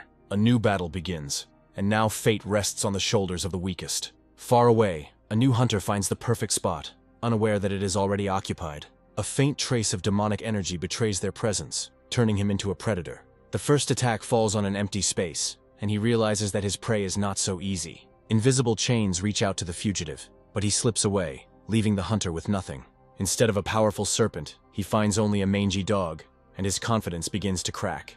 He asks a question, not knowing that in front of him is not a servant, but the master of this forest himself. A sudden explosion takes him by surprise, and he realizes that he has underestimated his enemy. Too late, he realizes that he has fallen into an illusion, becoming a pawn in someone else's game. The real enemy emerges from the shadows, proving that his own confidence was the biggest illusion. With one blow, he rips off the clone's head, and his world is turned upside down. Victory seems too easy, and he does not believe that he was able to defeat such a strong enemy. But the clone's body does not disappear, but only crumbles into pieces, ready for a new rebirth. The clone's death turns out to be just a test, and he realizes with horror that his enemy is still alive. The defeated enemy only grins, because he has successfully passed the test of strength. But even in death, the clone proves dangerous, and its grip does not weaken for a second. He understands that the clones are just cannon fodder, and the real battle hasn't even begun yet. The demon only laughs in response, confident that even the weakest clone is no match for him. Suddenly the clone comes to life and unleashes its fury on the unsuspecting demon. He understands that his enemy is not so simple, and that he still has many deadly surprises in his arsenal. In a desperate lunge, he grabs the clone, paralyzing it with a previously unseen technique. The fiery breath turns the enemy into ashes, and he revels in his crushing victory. The battle leaves the demon exhausted, but the thought of the treasure makes him forget the pain. A flash of rage is directed at the snake, because it dared to touch his precious prey. The accusations destroy their fragile alliance, because he understands that he was just a pawn in someone else's game. Arrogance clouds his eyes, and he is confident that he can handle everything alone. The demon angrily reminds him that without his help, he would have been dead long ago. A fragile truce reigns around the fire, for they both know that the real enemy is already close. Fear proves stronger than pride, and he runs, leaving the demon alone to face the coming storm. Meanwhile, the true master meditates in his lair, unaware that a trap is already waiting for him. The death of the clone does not bring him peace, because now he knows that somewhere there is someone stronger than him. He understands that his enemy is not only strong, but also cunning enough to deceive even him. The order has been given, and now an entire army will set out to find the one who dared to challenge him. Meanwhile, they run without looking back, saving their lives from the wrath of powerful enemies. The long journey exhausts them, and they realize that it will take them a few more days to reach their destination. Fatigue takes its toll, and he is ready to give up, but the demon does not allow him to relax. They find temporary shelter, and the demon falls asleep, leaving him alone with his thoughts. Even on the run, he wastes no time, and his faithful servant brings him his last consolation. After a good night's sleep, he feels a surge of strength and is ready for new challenges on the path to power. But disappointment awaits him, because he cannot open the bag sealed by someone else's will. In desperation, he tries to break the seal, but someone else's will proves stronger than his own. The demon only smirks, looking at his helpless attempts, because he knows that the bag is beyond his capabilities. He decides to use his most powerful weapon, but the demon stops him, afraid of damaging the treasure. A comical brawl breaks out, and now they are fighting not for their lives, but for the right to possess the bag. A week later, they finally reach their destination. Exhausted by the long journey and constant arguing, they find temporary shelter, and the demon falls asleep, confident that his companion will not go anywhere. He takes advantage of the moment to begin training, as this land is ideal for cleansing. His new power allows him to dive into the ground to unprecedented depths, but the price for this is hellish pain. Through the pain, he feels his body become stronger, and the spikes on his tail become sharper and more dangerous. When he returns, he sees that the demon has prepared a feast for him, and this gesture becomes the first step towards a true union. The exhausted demon admits his defeat because he was unable to open the bag. The treasures turn out to be useless junk, and he is furious at his naivety. He refuses to share the spoils, because there is nothing in it that could strengthen him. But the demon doesn't believe him, and their fragile alliance is once again on the verge of breaking apart. The unexpected appearance of a lizard interrupts their argument, and now they have a new problem. The demon only smirks, because he had hidden the most valuable thing in advance to teach his student a lesson. He reveals his deception, but the snake sees this as just another mockery. The demon's sinister grin suggests that he knows something that can change everything. He talks about the ancient art of puppetry, which turns living beings into obedient dolls. This art is the key to defeating their common enemy, and now they are ready for the final battle. The ancient art of puppetry promises him unlimited power, because one owner is equal to 100 warriors. Dreams of an easy victory intoxicate him, and he already sees himself as an invincible puppet master. But harsh reality brings him back down to earth, because a long and dangerous journey lies ahead of them. Crossing the river proves to be an impossible task, as its depths are teeming with hungry monsters. The only chance of salvation is a steamship, and now they will have to face the most dangerous predator man. Hiding under his hat, he tries to pay the fare, but his invisible presence only arouses suspicion. The gem becomes their ticket on board, but its light attracts greedy glances. They become targets for bandits who are unaware of the fatal mistake they are making. Ridicule and threats rain down on him, because in the eyes of the bandits he is just a defenseless insect. In an instant, their laughter turns to screams of horror as an invisible force descends upon them. Their careless use of force attracts attention, and they are now the center of everyone's admiration. A familiar voice makes the demon wary because he senses the approach of an old enemy. He recognizes the elder as the one who dared to steal his birds, and his heart fills with rage. Panic grips them, and the demon is ready to run, but the snake holds him in place. The elder's keen sense of smell notices something is wrong, but he cannot believe that this is not a human being. A strange energy attracts the girl's attention, and she realizes that she has already seen this man. The elder is approaching, and now they have no chance of salvation. He decides to go all in and talk to the elder, hoping for a miracle. Suddenly the elder recognizes him, and the ice in his eyes is replaced by a warm smile. An unexpected invitation grants them salvation, and now they are honored guests on this ship. He doesn't believe in luck, but the demon explains that in the human world, pride is more important than memory. The danger has passed, but he understands that in this world one cannot relax for a second. The demon opens his eyes to the true stakes, where not lives, but entire states are at stake. The night city greets them with noise and bustle, and they seek refuge in this anthill.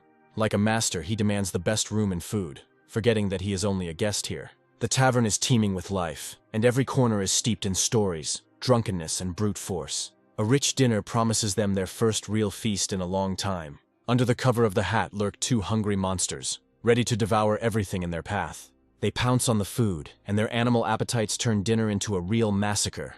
The taste of real food intoxicates him, and for the first time in a long time he feels alive. The demon only laughs, because in every dish he senses not only the taste, but also a hidden threat. But the student surpasses the teacher, noticing what escaped the demon's gaze. In this city of vice there is no place for justice, and everyone is to blame for their own death. Meanwhile, other predators are already waiting in the shadows, confident that their poison will soon bring them rich prey. Greed clouds his eyes, because he sees not monsters, but only treasures that will soon be his. The feast is over and they prepare to leave, taking the remains of the poisoned food with them. Under cover of night they disappear, because for a real snake, human traps are just a child's play. But the poison doesn't affect those it was intended to, and the hunter himself becomes the victim. An empty room and the remains of a feast are all that remain of his grand plan. Rage and humiliation drive him to recklessness, and now the chase becomes a matter of honor. The demon decides to go about his business, leaving the snake alone with his thoughts. But trust is not his strong point, and he decides to follow his unpredictable companion. He is surprised to discover that the demon is spending their shared money on weapons. The deception is revealed, and he realizes that the demon has hidden the most valuable treasure from him. Meanwhile, the snake tries to sell the pill profitably, bargaining for each stone. His clumsy attempts at bargaining only evoke laughter and suspicion. A sudden sense of danger makes him freeze, because someone is watching him. He understands that he has attracted the attention of a powerful enemy, and now he cannot escape. New players enter the game, and their intentions are far from friendly. They recognize him as the one who caused the commotion, and now he faces a cruel retribution. They argue, not knowing that their differences only play into the hands of their real enemy. Like a shadow, he follows his victim, confident that this time he will not escape. The hunters are confident of an easy victory, as their target is just a weak newcomer. He comes to the shop to sell the stolen goods, not knowing that he is already being followed. The contents of the bag arouse the merchant's suspicions, and he invites him into his chambers. A sudden order to close the doors turns the shop into a death trap. The hunters realize that their prey is trapped, and now all they can do is wait. 3 hours of waiting turns into an eternity, and their patience wears thin with every passing minute. A satisfied merchant leaves his shop, unaware that his luck will soon turn into a nightmare. He falls into the hands of hunters, and now he will have to answer for his greed. The merchant points to the back door, and now the hunters have a new lead. Rage clouds their eyes and they give chase, not noticing how they are being led into a trap. They realize that their prey is trying to leave the city and decide to block all exits. He watches them from afar, surprised that the demon did not abandon him in trouble. But he decides not to take any risks, because in this city even the weakest can become a deadly threat. The hunters burst into the house, confident that they have cornered their prey. They feel his energy, but cannot find it, and their confidence is replaced by anxiety. They realize that he is hiding somewhere here and begin to search every corner. Polite words cannot hide their true intentions, and the air fills with tension.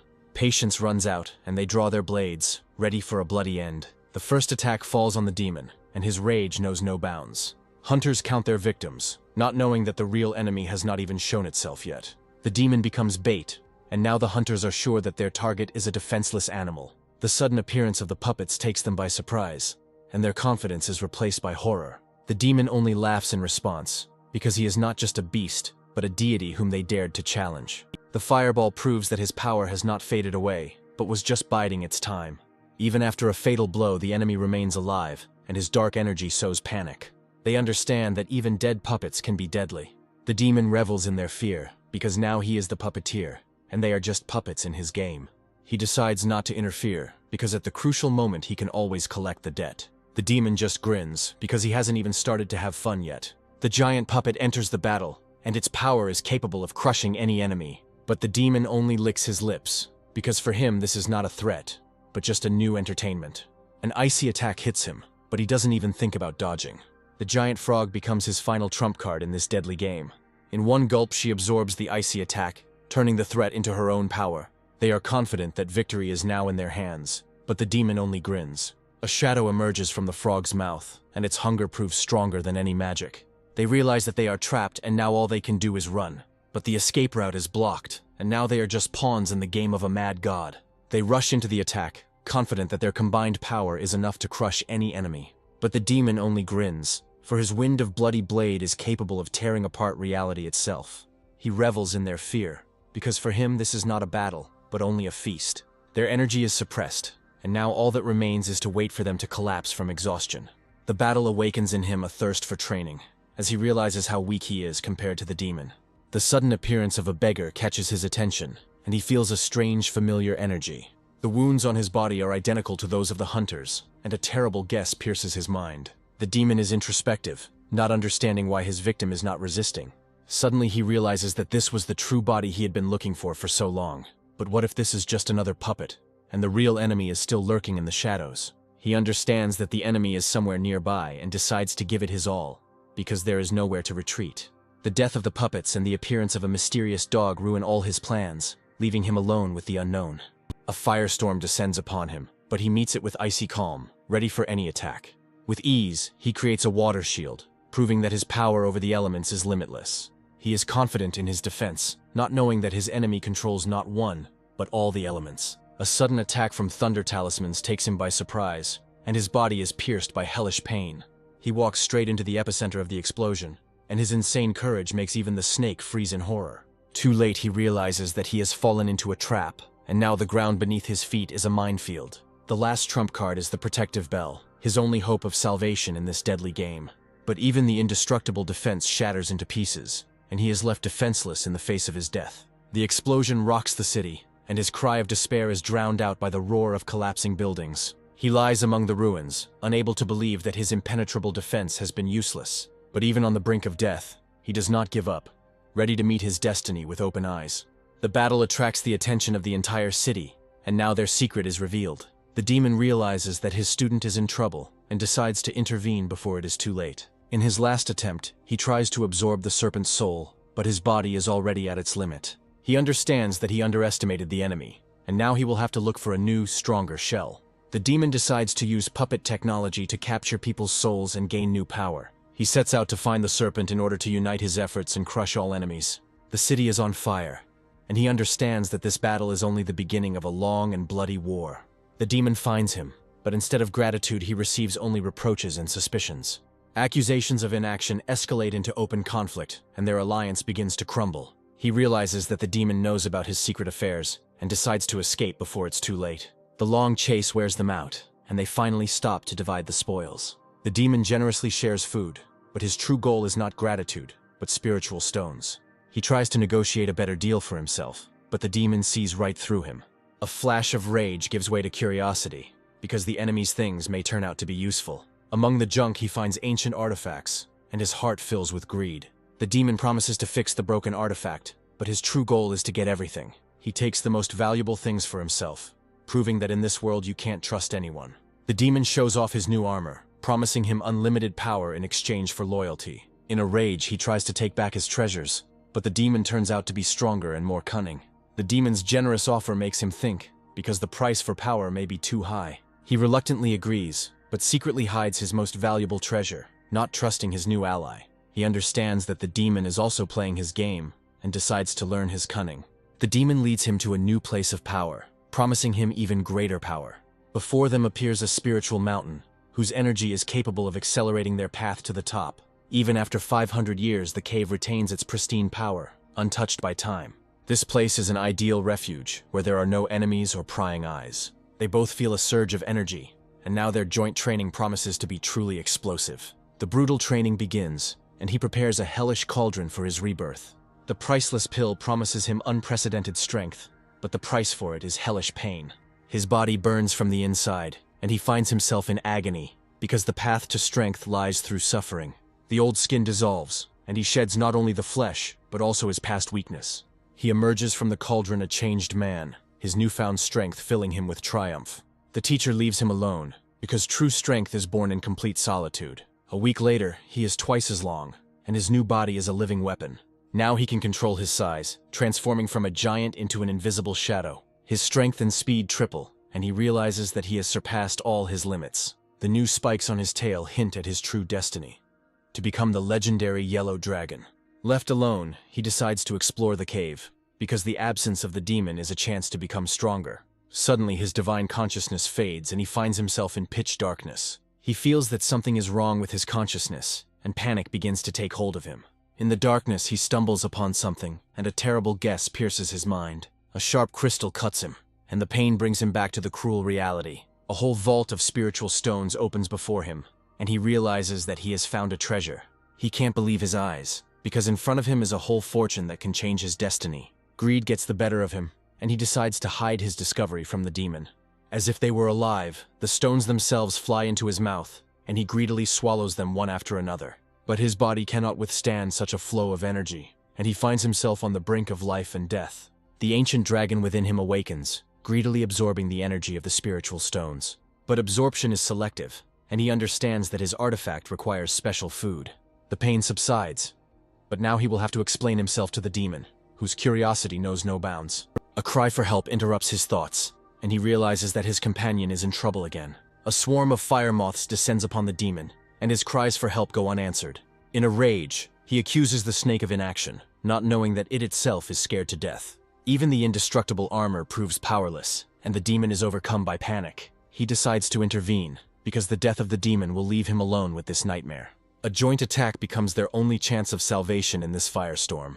A fireball falls upon the moths, and now all they can do is hope for a miracle. The fireball destroys the moths, but awakens a new, even more terrible threat. Giant ants emerge from underground, and now they will have to flee. They rush without looking back, but the swarm of ants does not lag behind, driven by a thirst for spiritual energy. A river stands in their way, and now they will have to choose between fire and water. The demon takes out his last trump card, a fan that can carry them across the river. But even in flight, he does not miss the chance to reproach the snake for its helplessness and greed. He realizes that the ants are not hunting for him, but for the spiritual stones hidden by the demon.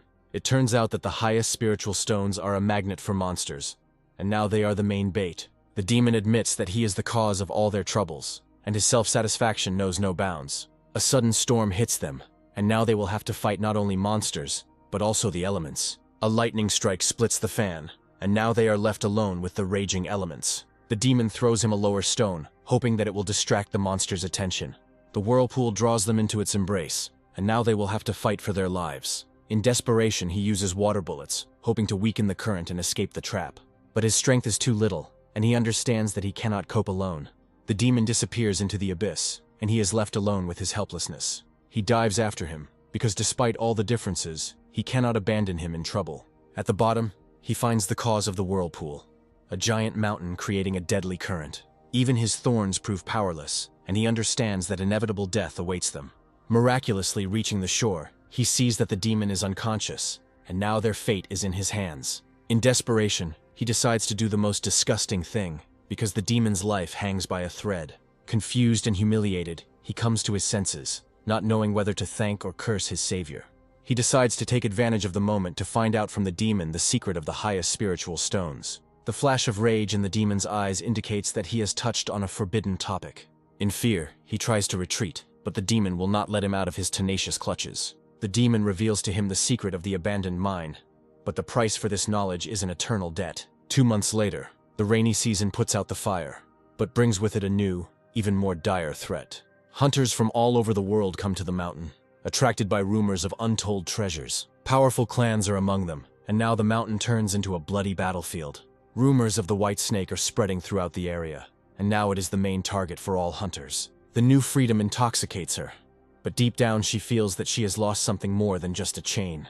Hope for survival is mixed with determination, as their goal is to destroy the nest at any cost. The swamp is teeming with invisible dangers, and the fear of an ambush becomes almost tangible. There is something ancient lurking in the murky waters, and even a timid offer of help seems like a harbinger of trouble. Magic reveals the swamp's secret, but the hunter's patience only proves their deadly determination. The unexpected attack from the depths proves that the white snake has a powerful and fierce protector. The appearance of a wolf ruins all plans, and now the hunt turns into a battle for survival. They join forces, and the anticipation of victory mixes with the thirst for a bloody feast. Once they split up, they become twice as dangerous, because now their prey has nowhere to run. The earth rises up against him, and he realizes that the battle for survival has only just begun. 2 months of training transform him from a simple kite into a master of gravity. He hones his skills, and now even the most powerful techniques seem like child's play to him. The demon helps him improve the puppets, turning them into deadly weapons. With the help of his new servants, he sees everything, and now he is the undisputed king of this mountain. But the demon warns him about being overconfident, because his friends can become his weakness. The golden glow left by the demon becomes their only protection in this hostile world. A sudden attack interrupts their peace, and now they will have to fight for their lives. The hunter cannot penetrate the glow, and recognition and fear flash in his eyes. The wolf is bound in chains, and now he is just a helpless bait in the hands of cruel hunters. The anticipation of victory intoxicates them, but the golden glow instills an inexplicable anxiety in their hearts. The jade amulet is their last chance, and now all they can do is wait for the mentor to arrive. Greed overcomes fear, and they decide to take a risk, because glory will go to the one who kills the demons. They prepare for battle, confident that their mentor will appreciate their courage and resourcefulness. An hour later, the demon returns, exhausted by the chase and disappointed in his own strength. But instead of rest, a new threat awaits him. Because the cave is already surrounded by enemies, he realizes that the golden glow will not save them, and decides to hide and wait for the battle. The puppets become his eyes, because in this darkness, he can only trust himself. The hunters laugh, not knowing that their self-confidence will soon turn into a nightmare for them. The puppets' sudden attack causes panic, and now they are just defenseless victims. A fireball falls upon them, and now all they can do is beg for mercy. The petrification technique turns the ground into a deadly trap, but the enemy is too fast. He recognizes the Tianshui clan's technique, and his heart is filled with horror and bewilderment. The demon's return confirms their worst fears, and now they will have to fight for their lives. He tries to negotiate, but his words are drowned out by the roar of the approaching battle. The indestructible shield of the earth becomes his only hope for salvation in this chaos. He realizes that all the puppets are controlled from one place, and now his target is underground. Having exposed himself, he becomes an easy target, and now he will have to accept the fight. He sees in his enemy only a pitiful insect, not knowing what power he hides. A sudden attack from underground takes him by surprise, and he realizes that he has underestimated the enemy. The thirst for revenge clouds his eyes, and he unleashes all his deadly might on the serpent. His pathetic techniques only evoke laughter, and he realizes that he is facing a power of a different level. An invisible pressure crushes his defenses, and he finds himself defenseless in the face of the enemy. His arm shatters into pieces, and he realizes that he has underestimated the power of his opponent. The amulet is his last hope, and he prays that help will come in time. But instead of salvation, he sees before him a real monster, whose roar shakes the earth. A flash of lightning hits him, and his cry for help is drowned out by the roar of the explosion. The blast shakes the ground, and he realizes that the battle has only just begun. He comes to his senses, not believing that he survived, and realizes that he has once again attracted the wrong enemy. Among the ruins, he finds his fallen enemy, and a thought flashes through his mind. He decides to save his allies before it's too late, because the real enemy hasn't arrived yet. A true enemy emerges from the shadows, and the rumors of the Black Serpent turn out to be true. The clan elder is burning with a thirst for revenge, because he came not for glory, but for blood. He rushes into the attack, unwilling to forgive the death of his clansmen, and the battle begins. The order has been given, and now he is ready to personally teach the insolent man a lesson in mortal pain. The very first blow almost rips off his tail, and he realizes that he is facing a true master. His invincible compression technique proves that his toys are useless against brute force. In desperation, he tries to hide underground, but it is not so easy to escape from this enemy. A sandstorm hits him, and now he has nowhere to hide from the elder's wrath. The elements tear apart everything in their path, and he realizes that he is faced with a force capable of destroying mountains. He is left alone with an invincible enemy, and now all he can do is beg for mercy. The first technique hits him, and he dodges hundreds of deadly blades. He realizes that brute force is useless, and decides to use the legacy of his dark mentor. A crushing blow tears the earth apart, leaving him no chance of escape. But he uses his own earth magic to hide from the wrath of a powerful enemy. A giant blade pierces the ground, and he barely manages to dodge the fatal blow. He understands that he cannot leave without permission, and decides to accept the fight. In a desperate lunge, he throws himself at the blade, and his fangs prove stronger than steel. Wounded and exhausted, he realizes he has only one, riskiest way left to win. He sees a crack in his blade, and his confidence is replaced by a chilling horror. Suddenly, his prey turns to ice and disappears, leaving him completely bewildered. Memories of past humiliation give him strength, and he rushes into the attack with renewed fury. He can't believe that some demon can move underground with such ease. But he was unlucky, because he encountered not a simple demon, but a future king. A deadly blade nearly pierces him, and he realizes that he has underestimated his enemy. Agility and cunning save his life, and he again escapes the blow. Even when wounded, he does not give up, because his reduced body gives him an advantage in speed. The wind amulet is his last hope, and he pours all his remaining strength into it. The sandstorm leaves him no chance, and he realizes that he is driven into a corner.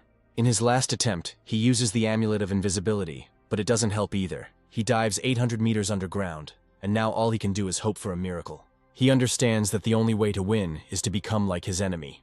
The elder finds him, and now he will have to fight a force greater than his own. He tries to understand the motives of his enemy, not knowing that he came not for him, but for his friends. He understands that the elder has come to save his animals, and a plan is born in his head. A flash of lightning illuminates the battlefield, and he decides to risk everything to save his allies. He starts the countdown, and now the snake has only 10 seconds to make his choice. In the confined space of the cave, he becomes a real nightmare, ready to tear anyone apart. The elder's strange counting confuses him, and he loses precious moments.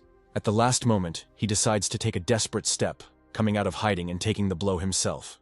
The elder unleashes all his power on him, and now his fate hangs in the balance. Finally, he finds his victim, confident that she cannot escape his all-seeing eye. The crushing pressure grinds him into dust, and victory seems so close. But the sacrifice turns out to be not so simple, and the challenge is thrown right in the face of a powerful enemy. The final blow falls from the sky, and he looks down in triumph at the lifeless body. Disappointment is mixed with greed, because even dead this beast is a priceless trophy. The scraping of metal on stone breaks his triumph, and a terrible thought pierces his mind. He understands that he was just a toy in the hands of a puppeteer, and that the real enemy is still laughing in the shadows. Golden spikes burst from the ground, and now he is a defenseless victim in this deadly game. The instinct of self-preservation forces him to erect an impenetrable wall. His best defenses are shattered, and he realizes that he has underestimated the true power of his enemy. With a final lunge, he clings to his enemy, their fury mingling in a deadly dance. He calls upon his most powerful weapon, ready to bury the enemy under the weight of the mountains. But in response, he unleashes the blade of wind, and now the elements will meet in a final battle. His body is at its limit, and he understands that this was his last, most desperate blow. Thrown back by the explosion, he realizes he has only one chance left for salvation. A cold determination flashes in his eyes, for now he knows that this serpent must be destroyed. But a third player emerges from the shadows, having been patiently waiting for his moment. The sudden appearance of the demon turns the hunter into the hunted, and he runs for his life. With one blow, he ends the elder's life, proving that there is a bigger predator in this game.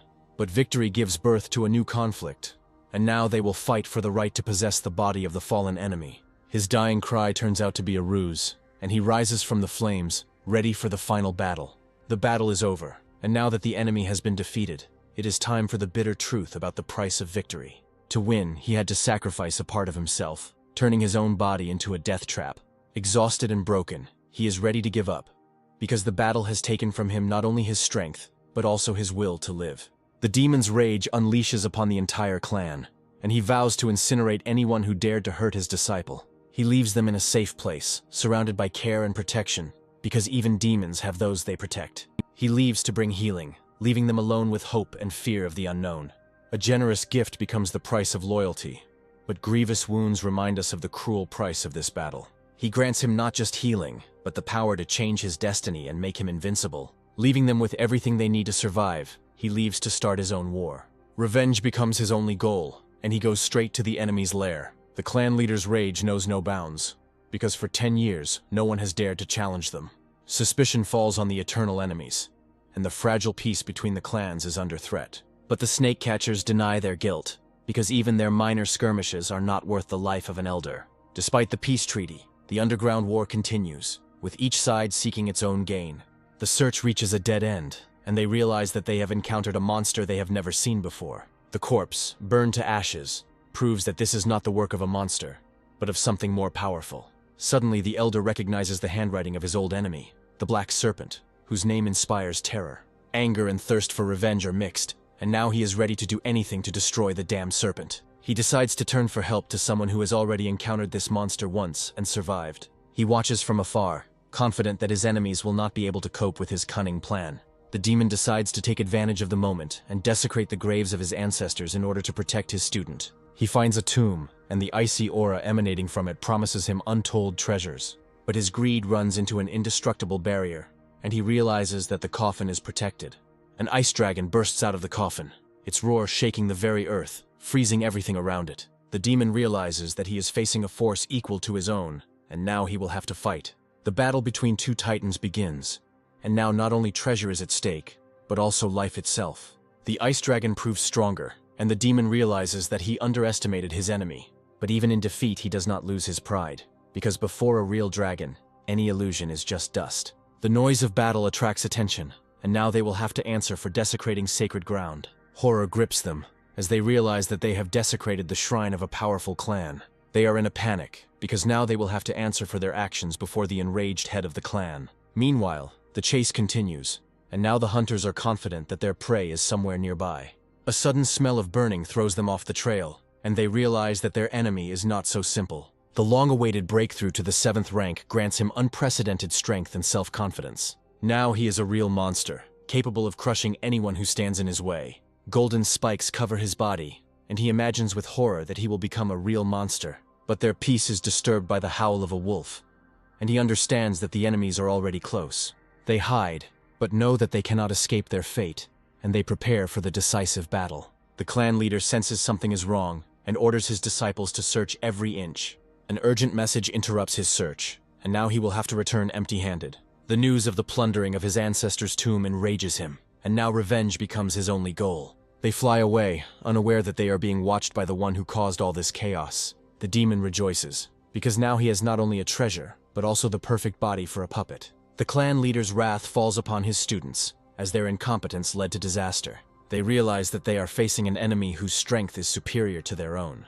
Doubts and suspicions sow discord, and now everyone is ready to blame the other for failure. Accusations against the snake catchers are destroying the fragile peace, and now war is inevitable. They realize that their enemy knew about their plans, and now they will have to look for the traitor in their ranks. Information about a mysterious black dog comes to light, and now they have a new, even more dangerous target. The order has been given, and now the entire clan will rush to search for the demonic serpent and the black dog. The demon gathers his allies, ready to leave this place that has become a trap for them. He explains that he has distracted the enemies, and now they have a chance to escape. As proof, he throws him the trophy, and the snake realizes that he was just a pawn.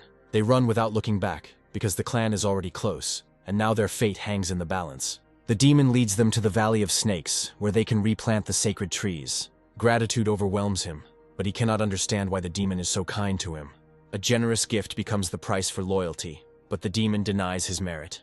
A sudden surge of gratitude makes him forget his pride and embrace his savior. Having divided the spoils, they prepare for the next stage, testing their spiritual roots. The white snake is the first to be tested, and its interest in elixirs becomes the key to its future. She passes the test with ease, and now her destiny is to become the greatest alchemist. Her body flashes with green light, and the demon realizes that he is looking at a real treasure. The spiritual tree root is a rare gift that every clan in this world dreams of. The Wolf Lord can't believe his luck, as they now have an endless supply of pills. The demon reveals another secret to him, and now he sees in the white snake not just an ally, but a future beauty. He gives her all his treasures, and this gesture becomes the first step towards their strange union. Confused and grateful, she doesn't know what to call him, and her innocent question leaves him stumped. The demon only laughs, for his words have already planted the seeds of the future he has been waiting for so long. Jealousy and embarrassment mix into a furious roar, and now their union becomes even more tangled. Confused, he tries to deny the obvious, but his heart has already made its choice. She accepts his name, and this gesture becomes the first step towards their shared future. The controversy over names continues, and now everyone wants to grab their piece of fame and recognition. The demon is tested, and his tricolor root is found to be of the highest quality, but with poor potential. The demon explains that the more roots there are, the more difficult it is to develop them, and his words are full of hidden mockery. His turn comes, and the crystal ball flashes with all the colors of the rainbow, surprising even the demon. The energy is out of control, and he realizes with horror that his power could destroy him. The power of his spiritual roots amazes everyone, and now he is not just a snake, but a real phenomenon. The ball is about to explode, and he understands that his body cannot withstand such a flow of energy. But the demon sees this not as a weakness, but as incredible potential, because he not only has many roots, but all of them are of the highest quality. The demon looks at the ball in horror, not believing that such a monstrous power could be hidden in such a small body. He decides to focus on his strongest element in order to reach the top as quickly as possible. The demon's turn comes, and the orb bursts into dark flame, revealing its true nature. He proudly admits that he possesses the rarest dark root, and his smugness knows no bounds. Now that his strength is restored, he is ready for a new breakthrough that will make him invincible. A month later, the earth shakes, and he demonstrates his new crushing power. The very first training session bears fruit, and he easily creates a wall capable of stopping a landslide. Now he must decide what is stronger, his indestructible wall or his own destructive power. He creates armor from the earth, making his defense as impenetrable as his attack. He understands that he has only mastered a small part of his power, and that he still has a long way to go to the top. He understands that magic has made him stronger, but his hunting skills leave much to be desired. Meanwhile, the white snake reaches unprecedented heights in alchemy, promising him an endless supply of pills. But her strange methods give him an ominous feeling, and he decides to stay away from her. The second dog, appearing out of nowhere, only increases his suspicions and anxiety. She proudly offers him her pills, unaware that her creations are deadly. One gulp brings the dog to the brink of death, and she realizes in horror that she has created poison. He decides that hunting monsters is much safer than tasting her deadly elixirs. A herd of elephants becomes his new target, and their juicy meat promises him a real feast. Among them, he notices a leader whose strength is capable of replenishing his reserves for many months. But his hunt is interrupted by the appearance of new players, and now he will have to fight for his prey. The hunters of the Chow Yao clan are ruthless, and even elephants are just prey for them. Their talent for foresight is not a gift, but a curse, for it feeds on blood and suffering. They are already dividing the skin of an unkilled beast, dreaming of power, wealth, and the love of beautiful maidens. The leader of the herd rushes at them in a rage, ready to defend his family to his last breath. But the hunters only laugh, because they did not come to fight, but to arrange a bloody massacre. The deadly formation envelops the herd, and now they have nowhere to run from the deadly trap. The pitiful struggle of the doomed only amuses them, because they revel in their power and cruelty. One of them summons his spear, ready to personally finish off anyone who dares to resist. But his blow is aimed not at the leader, but at the defenseless baby elephant, and this becomes his fatal mistake. The leader takes the blow, and his death roar shakes the earth, full of pain, rage, and the promise of revenge. He understands that if he doesn't intervene, he will lose his only source of food. But the fear of the powerful clan makes him doubt, because open combat is suicide. He decides to wait, because even a wounded leader is still capable of fighting back. A cunning plan is born in his head, because cunning is a weapon that knows no defeat. Despite his wounds, the leader continues to fight, his fury breaking down the deadly formation. In a last attempt to save his herd, he appeals to the humanity of the hunters. The formation collapses, and now they have a chance for salvation. But the hunters are not ready to retreat. Rage clouds their eyes and they give chase, ready to kill anyone who stands in their way. They split up, and this becomes their fatal mistake, because now they are easy prey. He sees his chance and decides to attack, because now he is not a victim, but a predator on the hunt. The exhausted baby elephant becomes easy prey, and now its fate is sealed. One of them rushes forward, leaving his comrades to be torn apart by the enraged leader. Greed clouds his eyes, and he is ready to sacrifice his friends for the sake of precious tusks. A sudden attack from underground ends the life of one of them, and panic grips the rest. They realize that they are facing a monster they have never seen before, and now all they can do is run. He sets an ambush, and now the hunters are just defenseless victims in his deadly game. A golden spike pierces the leg of one of them, and his cry of despair is drowned out by the noise of battle. Hundreds of fireflies take to the sky, and he realizes he's fallen into another clever trap.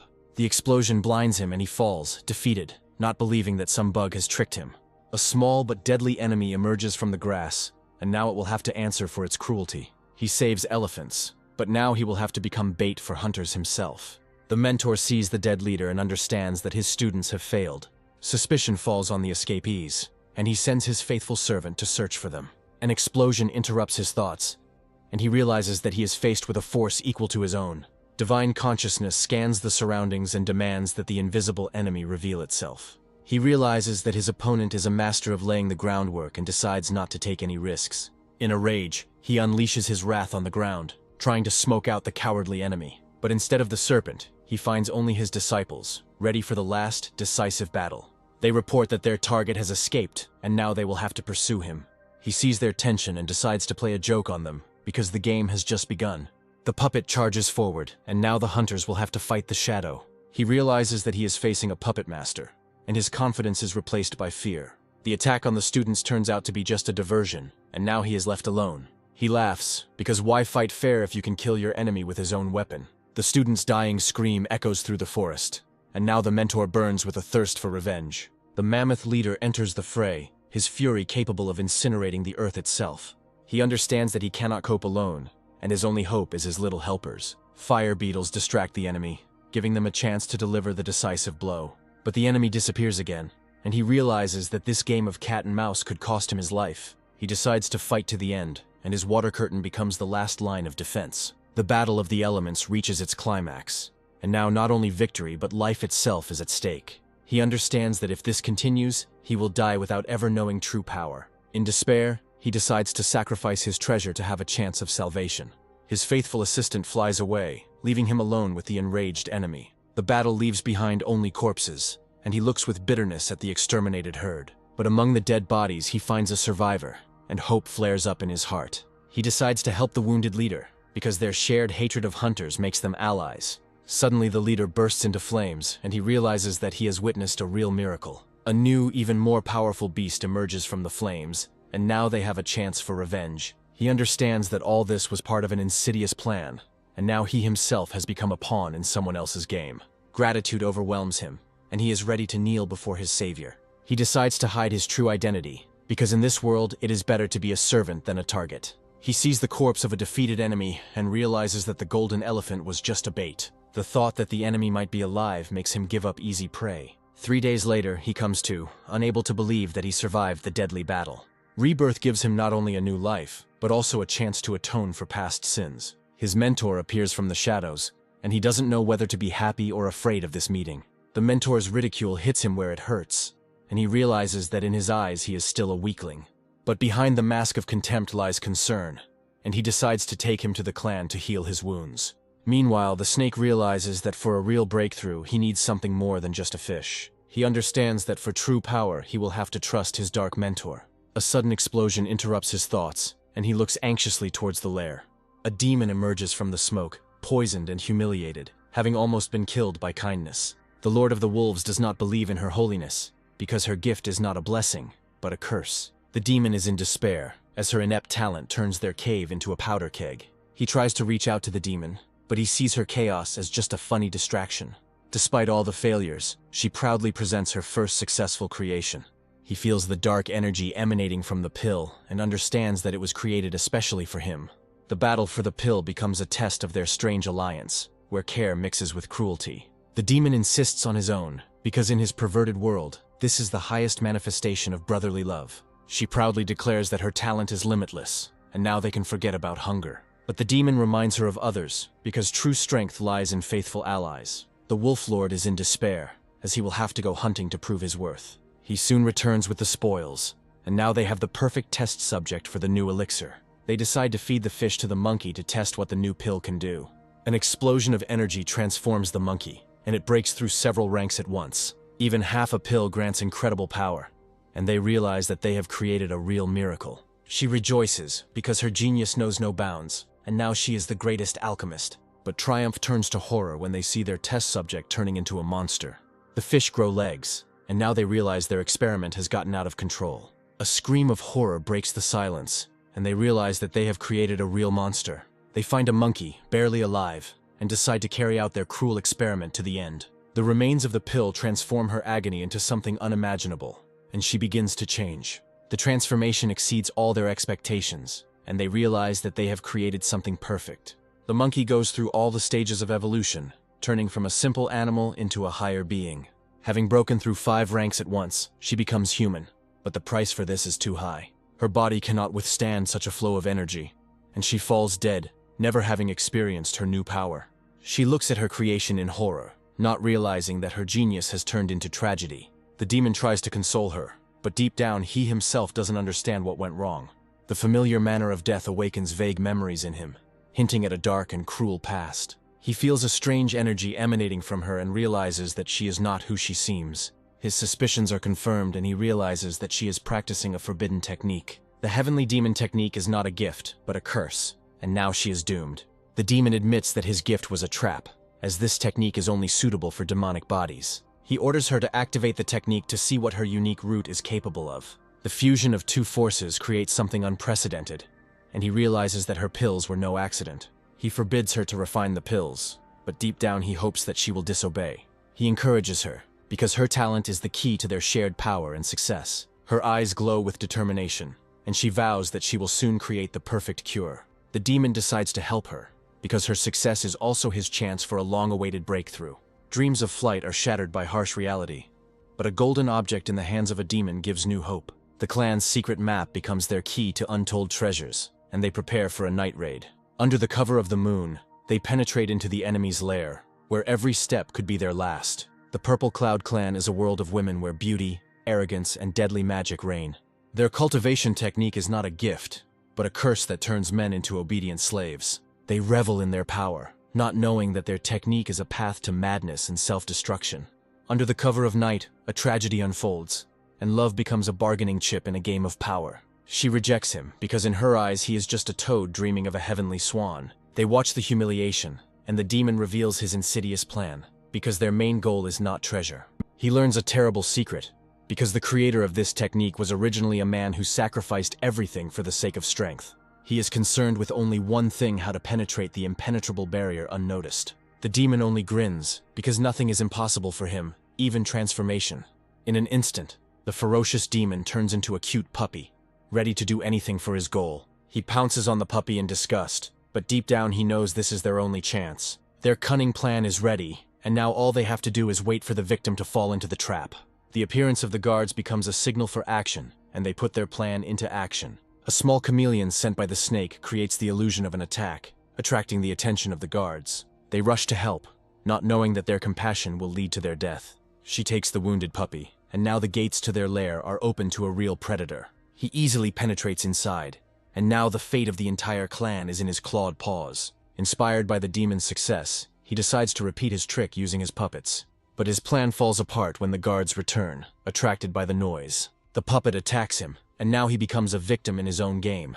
The guards take him for a real enemy, and their swords are ready to end his life. In a rage, they rush into the attack, unwilling to listen to any excuses or pleas for mercy. He doesn't understand why they saved the dog but are ready to kill him, and his heart fills with resentment. The demon only smirks, because he knows that his cute appearance is his best weapon. Feigning fear, he distracts them, giving the snake a chance to escape. They rush off to search, unaware that their prey has already disappeared into the shadows. He realizes that his plan has failed, and now he can only hope for fate. With one blow, the demon destroys all barriers, and now the path to the treasures is open. He understands that the cunning dog has fooled him, and now he will have to act quickly. The demon reveals to him the location of all the vaults, and now all they have to do is choose a target. He understands that the demon's true goal is not the pills, but the treasures of the mysterious pavilion. Their attention is drawn to cries for help, and they realize that something terrible is happening in one of the rooms. The demon only laughs, because other people's suffering is just a funny entertainment for him. He teaches his student a harsh lesson, reminding him that there is no happy ending for sycophants. But he only snaps back, because in his eyes the demon is not a mentor, but the same thief. Meanwhile, in one of the rooms, a scene full of passion and gratitude unfolds.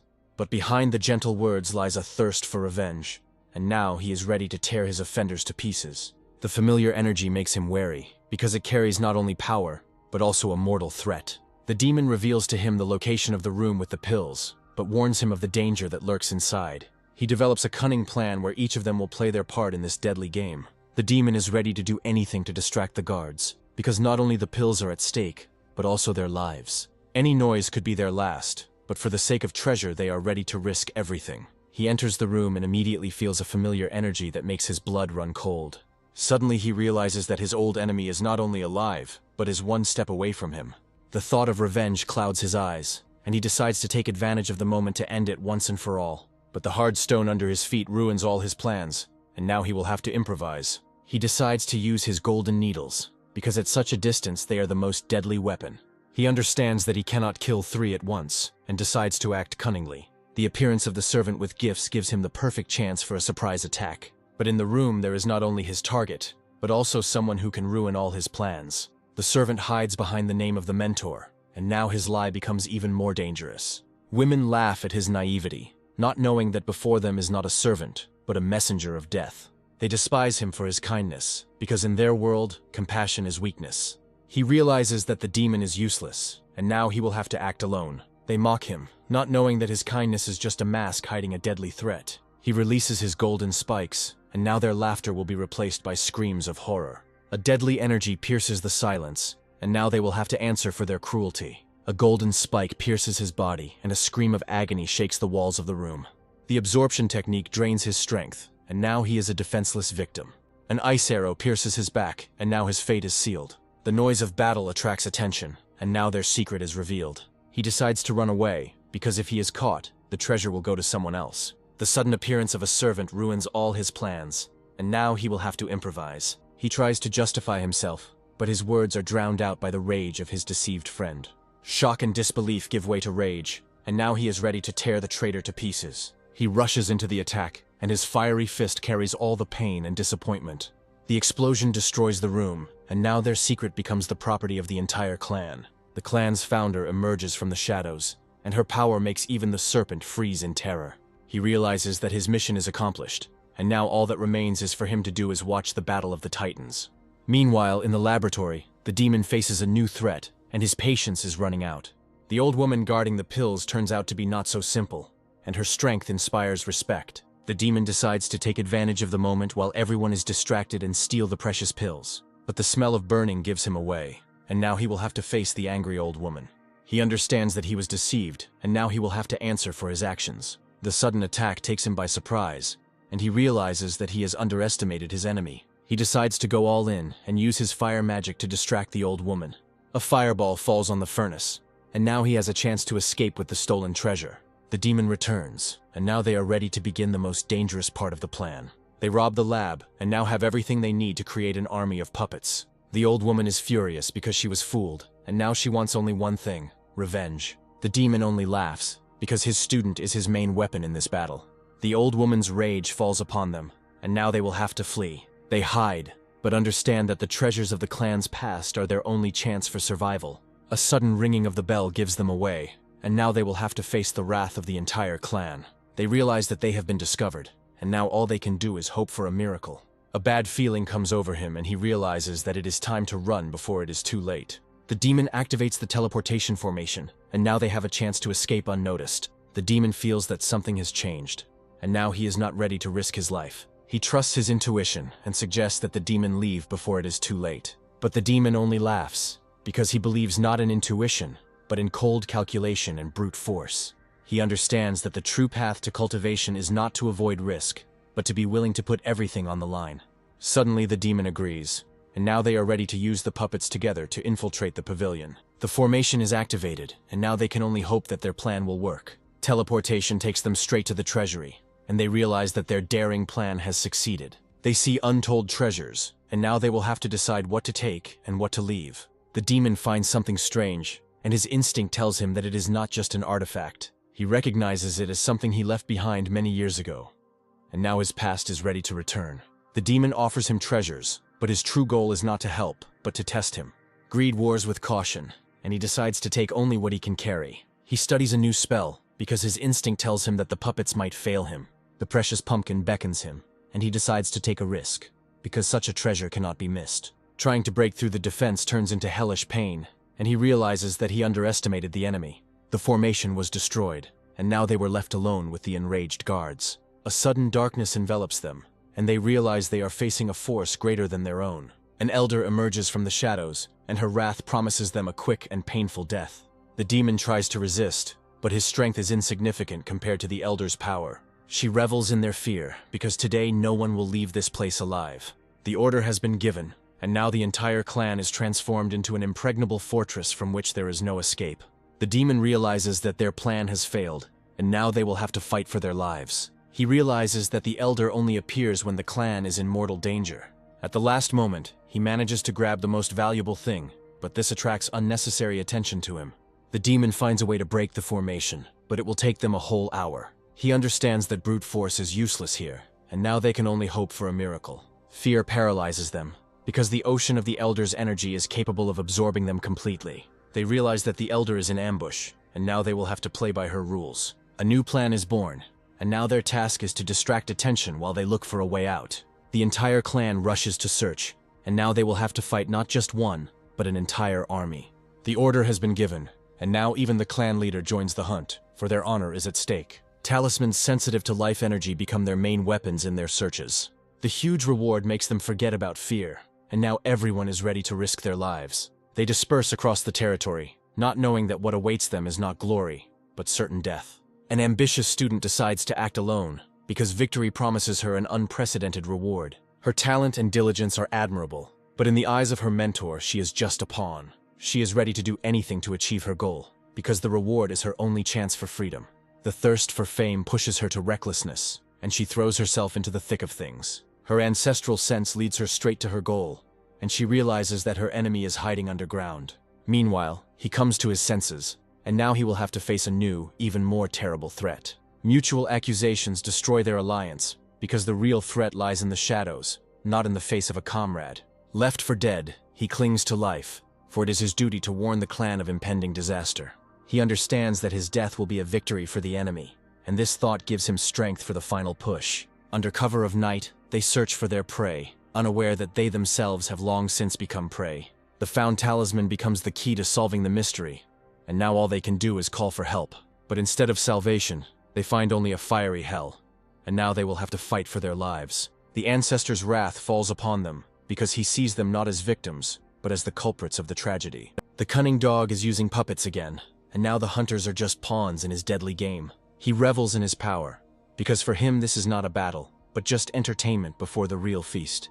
They understand that the puppets are just bait, and the real enemy is hiding somewhere nearby. He decides to act with caution, because recklessness is the path to certain death. She approaches, and he realizes that he is trapped with no way out. The bad feeling comes true, and now he is immobilized, awaiting his fate. The thought of the reward makes her forget her fear, and she is ready to risk everything for the sake of glory. But calmness and humility prove to be her main weapons in this deadly game. The appearance of the elder interrupts her search, and now she will have to answer for her failure. He realizes that his plan has failed, and now he will have to improvise. She lies to save her life, not knowing that her deception has already been exposed. Thanks to her caution, they stay alive, but now they will have to find a new way. He understands that she is not just a student, but the owner of a rare spiritual root. They prepare to escape, but they realize that it won't be that easy to get out of this trap. The broken array becomes a harbinger of their death, because now they are left without protection. The elder is furious, because she cannot believe that some worthless people could deceive her. She places a divine mark on them, and now they cannot hide from her all-seeing eye. They are in a panic, because now the elder knows their every step, and the chase becomes inevitable. They realize that they have fallen into a trap, and now they will have to fight two enemies at the same time. The Golden Dal, an ancient artifact, becomes their last hope for salvation. A powerful wave of energy throws them back, and they realize that they underestimated the power of the artifact. In despair, he curses the demon, because their union turned into a real nightmare for him. The demon decides to go ahead, because if he can't get the treasure, then everything was in vain. An elder emerges from the shadows, and now they will have to face a real nightmare. She rushes into the attack, and her anger leaves them no chance of escape. The demon understands that she has come for him, and now he will have to answer for his actions. He decides to sacrifice himself to give his student a chance to be saved. By erasing the brand, he grants him freedom, but the price for this is his own life. The elder sees through his deception, but it's too late. Her array is already broken. She decides to fight the demon, because with his current powers he is no match for her. But the golden pill in his body becomes an insurmountable obstacle in her path. He has only 3 strikes left, and he knows this is his last chance to win. He waits for his student, not knowing that he is already faced with a choice to run or to fight. He understands that he cannot abandon his mentor, because their destinies are now connected. Doubts gnaw at him, because he is afraid that his intervention will only make the situation worse. He decides to take a risk, because it is better to die in battle than to regret his cowardice all his life. The elder understands that she won't win so easily, and decides to use her last trump card. A silver needle filled with deadly energy flies straight into the demon's heart. But the demon only laughs, because he foresaw this blow and prepared a trap. The sudden appearance of the dark dragon leaves her in shock, and now she herself becomes a victim. She understands that she has become a pawn in a game where not only her life, but also the honor of the clan is at stake. A chaos of golden light falls upon the demon, but he meets it with a contemptuous grin. She barely manages to dodge, and now she can only hope that her students will come to her aid. A clone created from his consciousness becomes his last hope for salvation, but the elder's divine consciousness is too vast, and now they cannot hide. She underestimated her enemy, and now she will have to face his true strength. He understands that his own strength has not yet been restored, and he will have to act cunningly. The sudden attack takes him by surprise, and he realizes that he underestimated the elder's power. The 9 Heavens triple sword is her strongest technique, and now he will have to fight for his life. He dodges the deadly blades, but understands that without earth magic he cannot escape. In desperation, he calls upon his last ally, and now the battle will reach its climax. The song of soul suppression falls upon the elder, and her mind is plunged into chaos. She understands that her enemy is not so simple, and now she will have to use all her power to survive. Even wounded, he continues to fight, because he has nowhere to retreat. His energy is running low, and he understands that every attack could be his last. The 3 demons of purity are his last hope, and he throws them into battle, sparing no effort. He is surprised that his weapon was able to wound the elder, and hope flares up in his heart. But the elder only laughs, because now that he has the brand on him, he can't leave. Suddenly he returns, and the demon realizes that his disciple has not abandoned him in trouble. He wants to control the puppet, but the demon knows that his powers are not enough for this. He decides to transfer part of his divine consciousness to him to give him a chance to win. New strength fills him, and he rushes into the attack with a roar, ready to crush the enemy. Now they are together again, and their combined power is ready to defy death itself. He decides to use the divine pill, because he will have no other chance to win. But the elder returns, and now they will have to face her face to face. The demon transfers his power to him, and now their destinies are intertwined. The shards of her weapon become her last hope, and she is ready to risk everything for victory.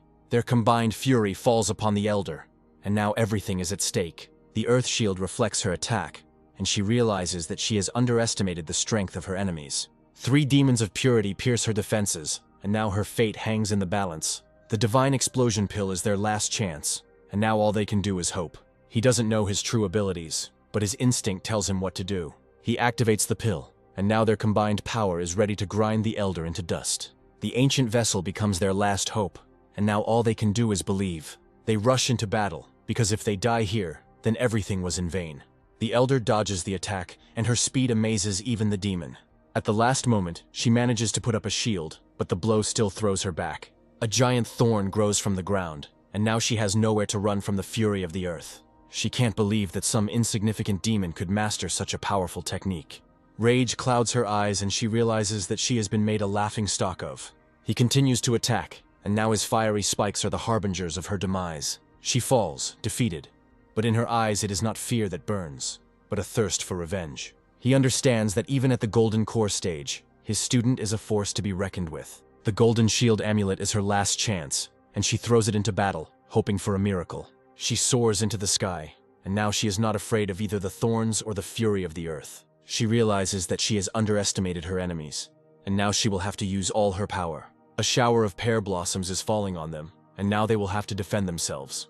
She is confident of her victory, because her ancestors' golden core will soon run dry. The demon realizes that she is right and decides to raise the stakes in this deadly game. He finds ancient mountain walls, and now they have a chance to turn the tide of the battle. He decides to risk everything, because even if he can't control the new power, they will have a chance to win. He comprehends the principles of all earthly spells, and now his power knows no bounds. He turns into a real dragon, and now his enemies will have to answer for their cruelty. They rush into the attack, and their combined might is ready to crush even the strongest enemy. A scream of agony shakes the earth, and he realizes that he has encountered a force capable of altering reality. He turns the earth into an impenetrable prison, and now she has nowhere to escape. She can't believe that some insignificant snake was able to master an ancient and forgotten technique. For centuries, this technique was lost, and even the most powerful masters could not master it. She understands that the snake studied her at the very moment when she herself tried to kill him. Fear makes her retreat, because she understands that she cannot win this battle. But he has already surrounded her, and now she will have to fight for her life. In desperation, she uses her last trump card, but even it cannot save her. She uses the amulet of movement and escapes, leaving him alone on the battlefield. The demon realizes that the amulet is the key to instantaneous travel, available only to a select few. But he is not ready to retreat, because today he will finish her off, no matter what it costs him. A giant wall rises from the ground, and now she cannot escape its deadly grip. He summons his most powerful technique, and now her fate hangs in the balance. She throws all her amulets into battle, but even their power is not enough to stop him. He turns into a giant stone serpent, and now his power knows no bounds. Even the most powerful talismans prove powerless, and she understands that she is doomed. The demon orders him to finish her off, because they may not have a second chance. The final blow falls upon her, and her body falls limply to the ground. But at the last moment she slips away again, leaving them with nothing. The battle is over, and now that the enemy has been defeated, all that remains is to count their losses. The demon admires his strength, because he not only survived, but created his own technique. But his body cannot bear it, and he falls, exhausted by the battle and his own power. He understands that if he doesn't finish off the enemy now, he won't have a second chance. The demon decides to retreat, because even in a semi-conscious state his student is dangerous. The earthen armor is his last defense, and now he is completely at the mercy of instinct. Even after losing consciousness, he continues to defend himself, and his body becomes an indestructible fortress. The elder regains his weapon, but realizes that the battle is not over yet. The arrival of the ancestor changes everything, and now they have a chance for revenge. The head of the clan sees his defeated student, and now her wrath will fall upon the culprit. The clan leader's rage knows no bounds, and now the entire mountain will be turned into a hunting ground. The order has been given, and now the students are ready to do anything to restore the honor of their clan. They realize that they have underestimated the enemy, and now they will have to act together. A week later, news of the attack spreads around the world, spreading fear and panic. The rumors grow with new details, turning the snake and the dog into invincible monsters. The leader of the Mountain Mover clan is furious, and is now willing to increase the reward fivefold. He realizes that it was they who destroyed his clone, and now this hunt becomes personal for him. He sends his best student to announce the reward and put an end to this chaos. The generous reward attracts hunters from all over the world, and now luck is on the side of the brave. Meanwhile, the demon prepares his army, because the stolen ancestor is the key to his future power. The head of the clan sees in him not just a thief, but a genius worthy of becoming his student. Meanwhile, the enemies are building a new pavilion, preparing for a full-scale war. The order has been given, and now they have only 6 months to prepare for the decisive battle. The huge reward makes him forget about fear, and now he is ready to do anything for the sake of victory. The thunderstorm becomes a harbinger of the coming storm, and he understands that there is little time left. A week passes, and his faithful servant is still unconscious, immersed in the nightmares of the past. Memories of past battles torment him, reminding him of the cruel price paid for survival. A mysterious voice from the depths of his consciousness awakens him, asking a question to which he has no answer. He sees his true artifact, a demonic vessel that contains the power of an ancient dragon. The dragon spirit opens the way to true power for him, but warns him of the difficulties that lie ahead. He understands that the technique of hiding the heart is the key to his true strength, but he must comprehend it himself. The earth splits, and he realizes that there is no more time to think. The dragon spirit passes on its power to him, and now he is the heir to the ancient clan. He comes to, not understanding what happened, and his faithful servant tries to calm him down. The headache is just a side effect of the pill, but now he is ready for new achievements. He asks about his friends, and the wolf tells him that each of them went their own way. Breaking through to the 8th rank grants him not only strength, but also new, deadly thorns. He decides to find his mentor to help him get rid of the flaws in his technique. The treasures he reaped in battle would be his payment for training, and the key to laying the foundations. He understands that all this was not in vain, because now he has everything to become invincible. He understands that without the demon, a short and inglorious life would await him. Thoughts about the past are interrupted by her gentle voice, and he realizes that he has slept for an eternity. She takes him to a new cave, and now they have the perfect place to train. He finds out that he has slept for half a month, and realizes how far he has fallen behind his friends. As a token of gratitude, she gives him a bag of herbs, and now he is forever in her debt. She offers him her new pills, but he remembers the previous experiment with horror. She tries to prove that her pills have become stronger, but he is not ready to risk his life. She decides to conduct an experiment on pigs to prove her genius to him. But instead of pigs, they find only a clawed paw, and horror grips their hearts. A giant rat emerges from the shadows, and now they must fight a new, even more terrible nightmare. The giant rat turns out to be not alone, and now they will have to face a whole pack. A white snake finds a small rat and decides to use it in his experiments. She realizes that size is the key to victory, and decides to create her own army of monsters. The pill turns the little rat into a giant monster, and now they have their own weapon. The demon is furious because now he has a worthy rival threatening his power. She invites him to try her pills, but he remembers his previous experiment with horror. As a sign of reconciliation, she gives him a whole bag of her creations, and now he is in her power. A special mark on the bag indicates that he is now her property, and he has nowhere to run. She leaves, leaving him alone with his thoughts and fears, because now he is completely in her power. He decides to focus on poison techniques, as this is his only chance of salvation. He understands that her health pills bring death, and the deadly ones bring a real apocalypse. Fear of her creations forces him to look for other ways to become stronger, because his life is at stake. He decides to create his own army, because in the last battle he lost all his puppets. Stone becomes his new material, and he is ready to create an army capable of crushing mountains. The first creations turn out to be weak, but they are ideal for reconnaissance. He tests their strength, and the flying stone proves that his earth root is a powerful weapon. He understands that one puppet is weak, but an entire army is capable of crushing any enemy. The thirst for power takes hold of him, and he decides to create 500 stone warriors. The bag is filled to capacity, but the storage stone solves this problem by giving it endless space. Suddenly he feels that the signal from the talisman has disappeared and realizes that his friends are in trouble. A secret expedition begins with a hidden fear of being discovered.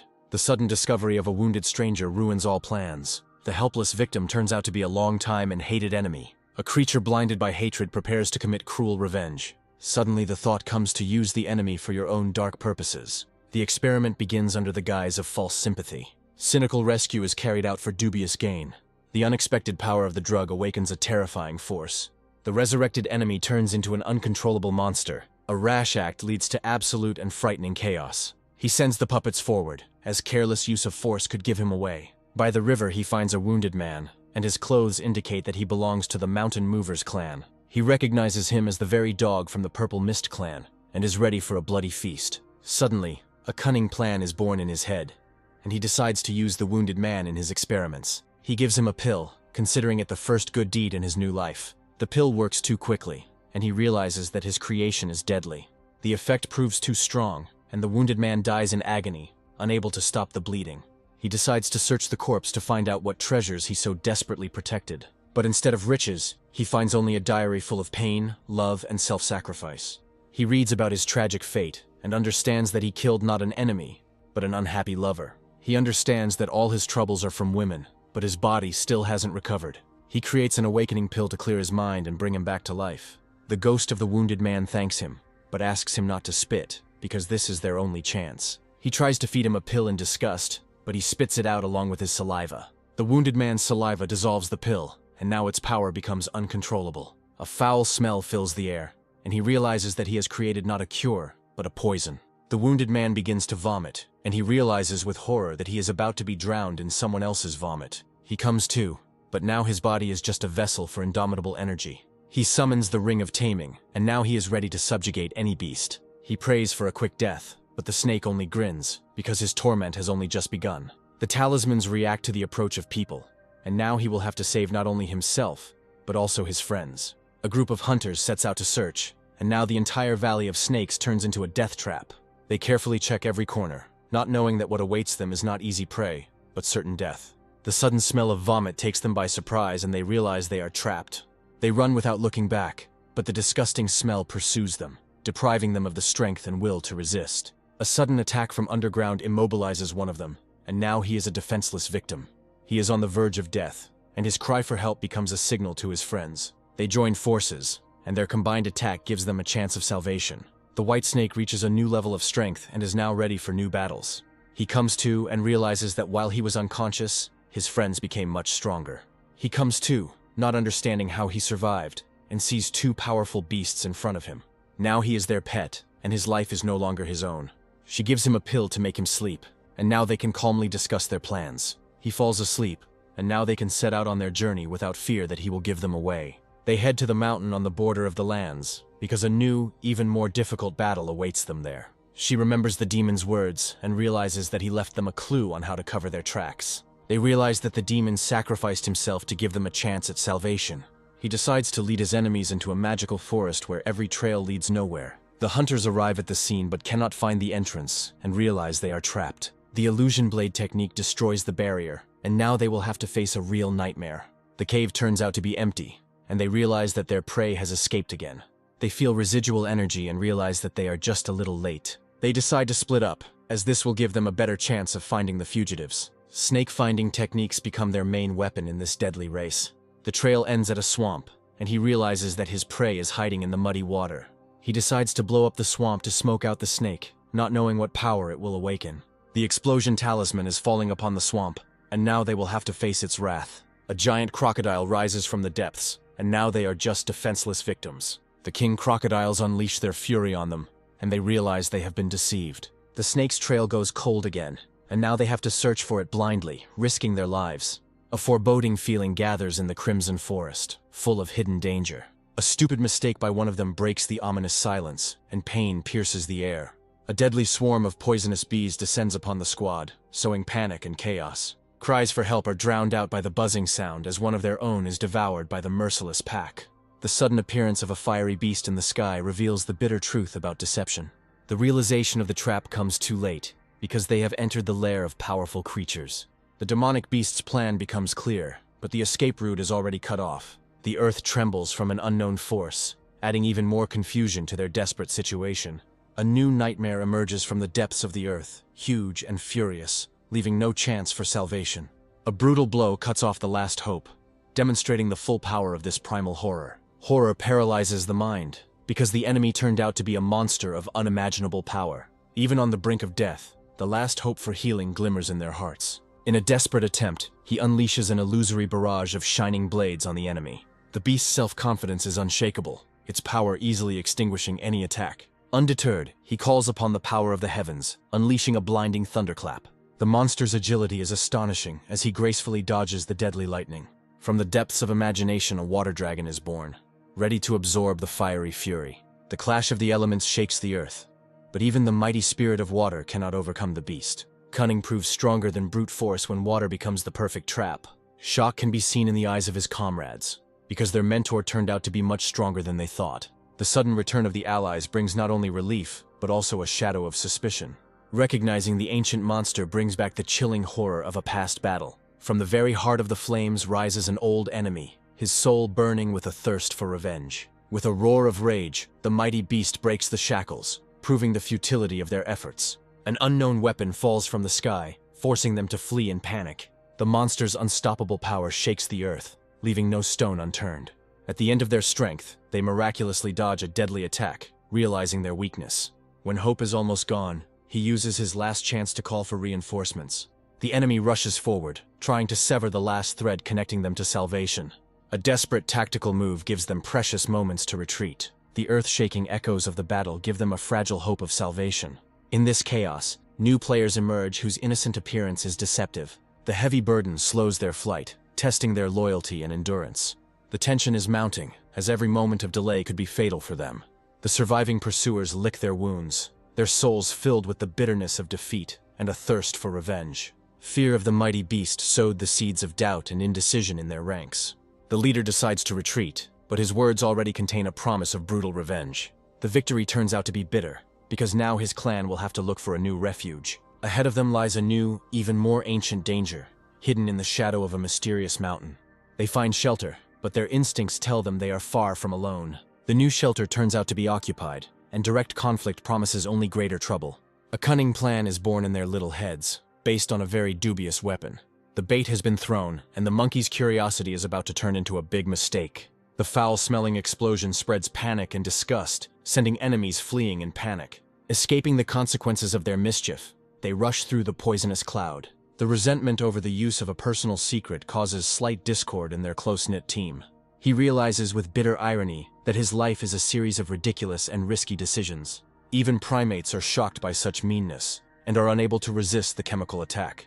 The angry leader postpones revenge, but his gaze does not bode well. A lonely soul remains in the shadows, abandoned to its fate in this dangerous place. Strange smells are confusing, but in this chaos lies the key to new knowledge. The day spent in solitude was spent creating something very insidious. A silent army of stone puppets rises from the earth, ready for their first battle. The first test begins with a devastating rain of rocky bodies raining down on the forest. Blind fury and brute force create a whirlwind of destruction, proving their effectiveness. The realization of the power of one's creation is astounding, as it is comparable to human combat vehicles. A spark of genius gives birth to a new, even more explosive and deadly strategy. A desperate plea for freedom is met with a cold, calculating and distrustful gaze. The captive reveals his story, offering loyalty in exchange for his own life. A fragile alliance is forged with just one glance, where a glimmer of truth struggles with deep mistrust. He ends up with an artifact that can subjugate will, changing the balance of power. The offer to serve sounds like a plea,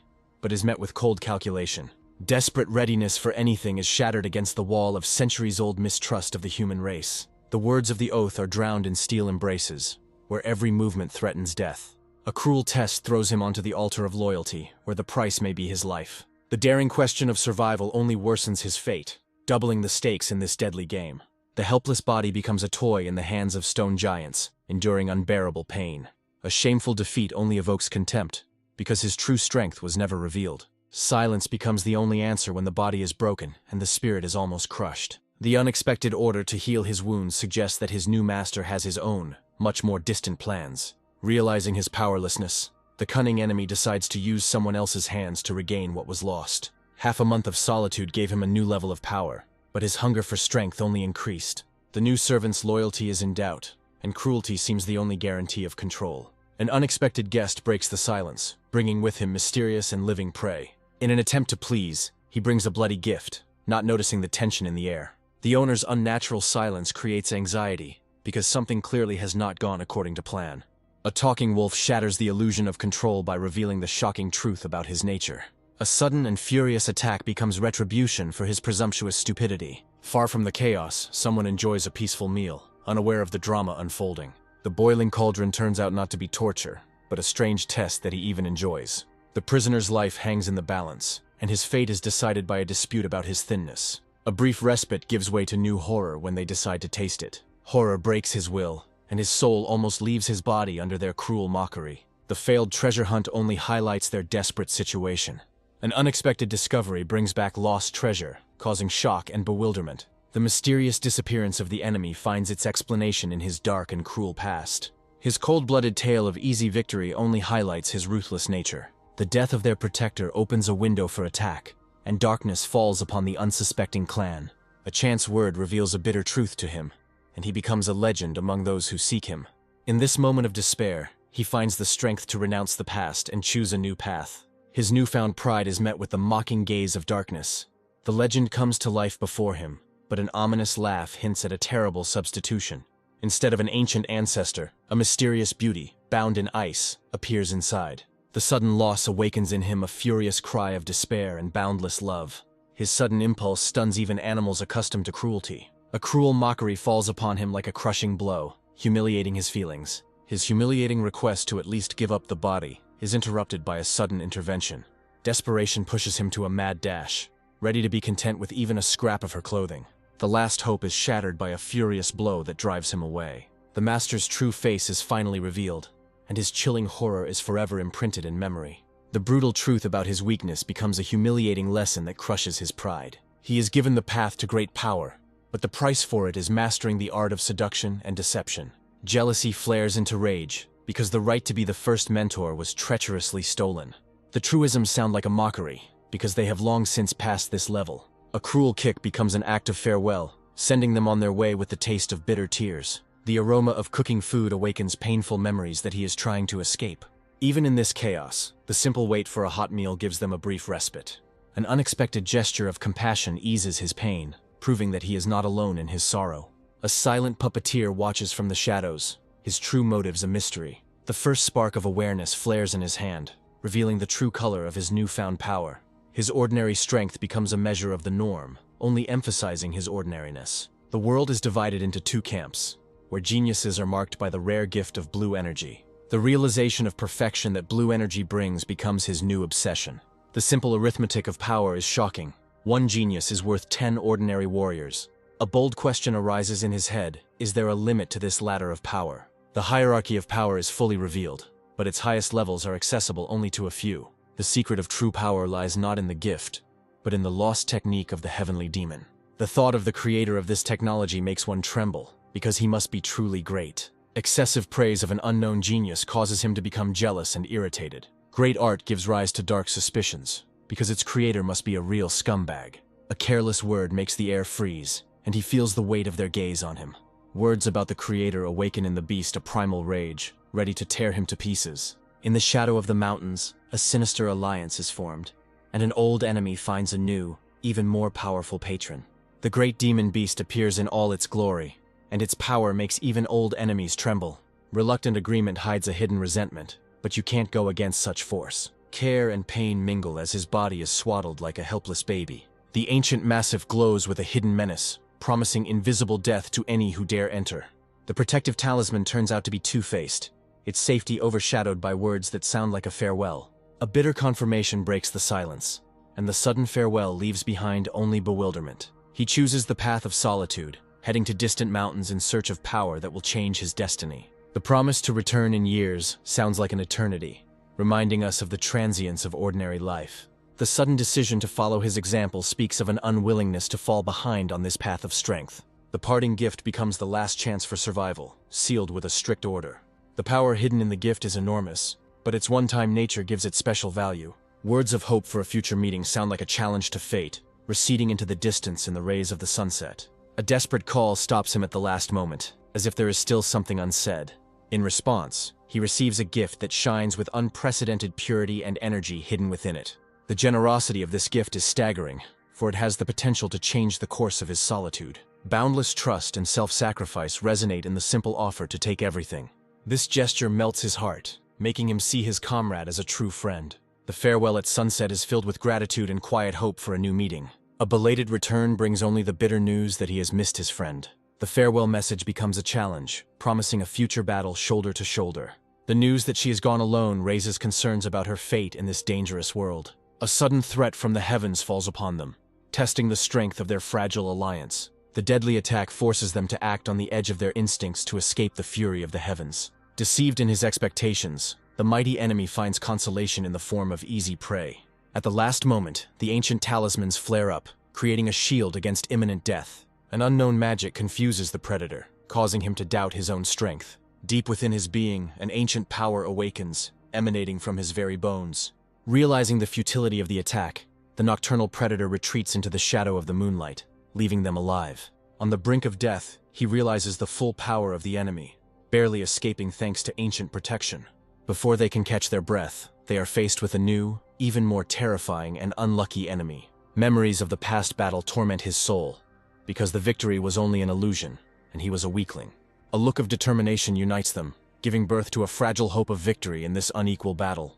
A desperate plan requires a sacrifice, and the role of bait falls to the weakest link in their alliance. In the night sky, the enemy reflects on his defeat, unable to believe in the new strength of his victim. Patience becomes his main weapon, because he is ready to wait as long as it takes to get the desired reward. The threat has temporarily passed, but the shadow of fear forces them to lie low, awaiting the next blow. The cunning trap is ready, and now all they have to do is wait for hunger to drive the enemy right into their clutches. Confident in his own endurance, he goes deep into the earth, preparing for a long siege. In the silence of the cave, he withdraws into himself, absorbing strength for the trials to come. A clumsy attempt at imitation is interrupted by an icy threat that reminds him of his insignificance. Time stands still and the skies open in anger, foreshadowing the coming of something terrible. Ominous clouds gather above them, and instinct tells them that this is no ordinary storm. From the heart of the storm emerges an ancient horror, woven from lightning and primal rage. Running away seems pointless when the ground is slipping away from under your feet and the air smells of a trap. Heavenly wrath follows them closely, turning the entire world into one giant trap. The knowledge that the enemy is preparing a crushing blow leaves them no choice but to fight. They unite their wills, calling upon the power of the earth as the last bulwark against heavenly punishment. In a desperate attempt to survive, they combine all their powers into one indestructible shield. A cry of victory rings out across the battlefield as the attack finally falters. Rage turns to triumph as he turns on his cowardly allies. From the very depths of the earth, wounded but not broken, he prepares to strike back. A sudden thorn rising from underfoot sows panic and confusion in the enemy ranks. The subordinate's stupid question only emphasizes that they haven't even realized who their real enemy is. Burning with righteous anger, he emerges from the shadows to personally punish his offenders. The minion's desperate attack is thwarted by a new, unexpected threat. A stone guard appears out of nowhere, throwing their failed plan into further disarray. The true plot is finally revealed, and the foolish bird falls into a trap set by the cunning serpent. Only a miracle saves him from the incinerating attack, reminding him of the mortal danger. The appearance of new enemies reveals a cunning plan, because behind them stands an invisible puppeteer. In the heat of battle, he decides to split up, trusting his ally to create a diversion. The stone warriors prove too weak to contain the fury of the heavenly predator alone. A new wave of attack takes the enemy by surprise, and his bewilderment is replaced by righteous anger. An endless army of puppets rises from the ground, turning the battle into a humiliating massacre. Cornered, he vows to tear his enemies to shreds, even if it costs him everything. Blinded by rage, he rushes into the very depths of the trap, looking for his true adversary. Descending into the serpent's lair, he finds himself on its territory, where the earth thirsts for his blood. Deadly spikes sprout from all sides, and the trap snaps shut, leaving no escape route. Trapped with no way out, he relies on his last defense, facing the steel rain head-on. An unexpected blow to a vulnerable spot sows in his soul the first seed of doubt about his invulnerability.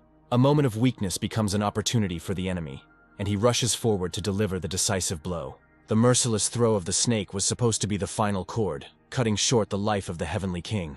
The enemy's cunning exceeds all expectations, forcing him to admit that demons are much worse than people. Realizing the futility of the struggle, he chooses a shameful flight, because life is more valuable than pride. Hope for salvation is dashed when the heavens unleash a new, endless army upon him. The endless swarm of stone bodies drives him mad, turning the sky into his personal hell. Cornered, he challenges his tormentor, for even in death there is room for disobedience. When strength is useless, all that remains is numbers, and he has no choice but to take the onslaught. The last trump card is thrown, and its feathers become a storm of shining blades. The pain sobers him up, and he understands that this snake is a far more terrible opponent than any man. An attempt to escape is shattered by the cold confidence of the enemy, who knows that after such an attack, wings will not save him. A treacherous blow from underground deprives him of his last support and hope of salvation. The flame takes the form of a snake, and the retreating enemy sees himself pursued by death itself. In this deadly chase there is no room for pride, only a desperate desire to survive. The earth itself rises up against him, piercing his body with a merciless thorn. Pinned to the ground, he cannot believe that magic and talismans could not break the will of this monster. In his treachery, he sees the worst traits of people, and promises that the traitor will not see an easy death. The cold sentence has been passed. There is no place for people like him in this world, neither among people nor among demons. He rejects other worlds, because his only support is his family, and no one has the right to teach him death. A cold sentence falls from his lips, and darkness pierces the enemy against the silent moon. Relief gives way to concern for the missing ally, but a new threat is already looming from the shadows. A sudden blow shakes the ground and pain shoots through his body, catching him off guard. A new enemy emerges from the shadows, its divine aura speaking of a power beyond anything seen before. The familiar appearance of the enemy awakens in the memory the bitterness of past defeat and the thirst for revenge. The death he narrowly escaped returns with renewed vigor, driven by unknown magic. In a desperate attempt, he summons his last defense, meeting the magic arrow with a wall of golden thorns. The collision of two powerful forces creates a blinding explosion that shakes the very foundations of the universe. The incredible power of the enemy's weapon pierces his best defense, leaving a deep wound on his body and pride. The bitterness of betrayal burns him from within, because the enemy stabbed him in the back in the midst of another battle. Even a defeated enemy must not be left to anyone, and he mercilessly destroys the remains of his victim. Licking his wounds, he realizes with annoyance how easily his enemy fell into the trap of this cruel world. Impotent rage boils in his veins, sealing his vow of cruel revenge on his offender. Unable to overcome the snake, he switches his anger to a weaker and more accessible target. Help turns into a nightmare when he becomes a living target for the entire horde to train. The enemy's mysterious weapon deprives him of any opportunity to resist, only increasing his humiliation. All his pride is trampled, and he, defeated, can only beg for mercy from his tormentors. On the verge of despair, he decides on one last trick, trying to appeal to their primitive instincts. The simple trick works, and the formidable army instantly turns into a chaotic flock thirsty for a treat. Brief relief gives way to horror as a new, unknown enemy emerges from the shadows. Underestimating the threat, he makes the foolish mistake of trying to appease the darkness with a banana. A cruel reality falls upon him when he is robbed of his most valuable possessions. The lost bag turns out to be not just an object, but the last link to his past. His despair becomes just a funny game for them, aggravating his humiliation. The helpless chase turns into a mockery, where he is just a toy in their hands. In the midst of his humiliation, the familiar force blinds him again, depriving him of his last hope. At the bottom of despair, he gains new sight, sensing streams of energy hidden from ordinary eyes. Insight gives him an advantage, and he catches his attacker, surprising him with his sudden luck. Strength and fury merge in one blow, and he returns not only his thing, but also his trampled pride. The cruel laughter of his offenders only adds fuel to the fire of his trampled pride. The last drop of humiliation awakens the darkness in him, and his gaze promises only pain.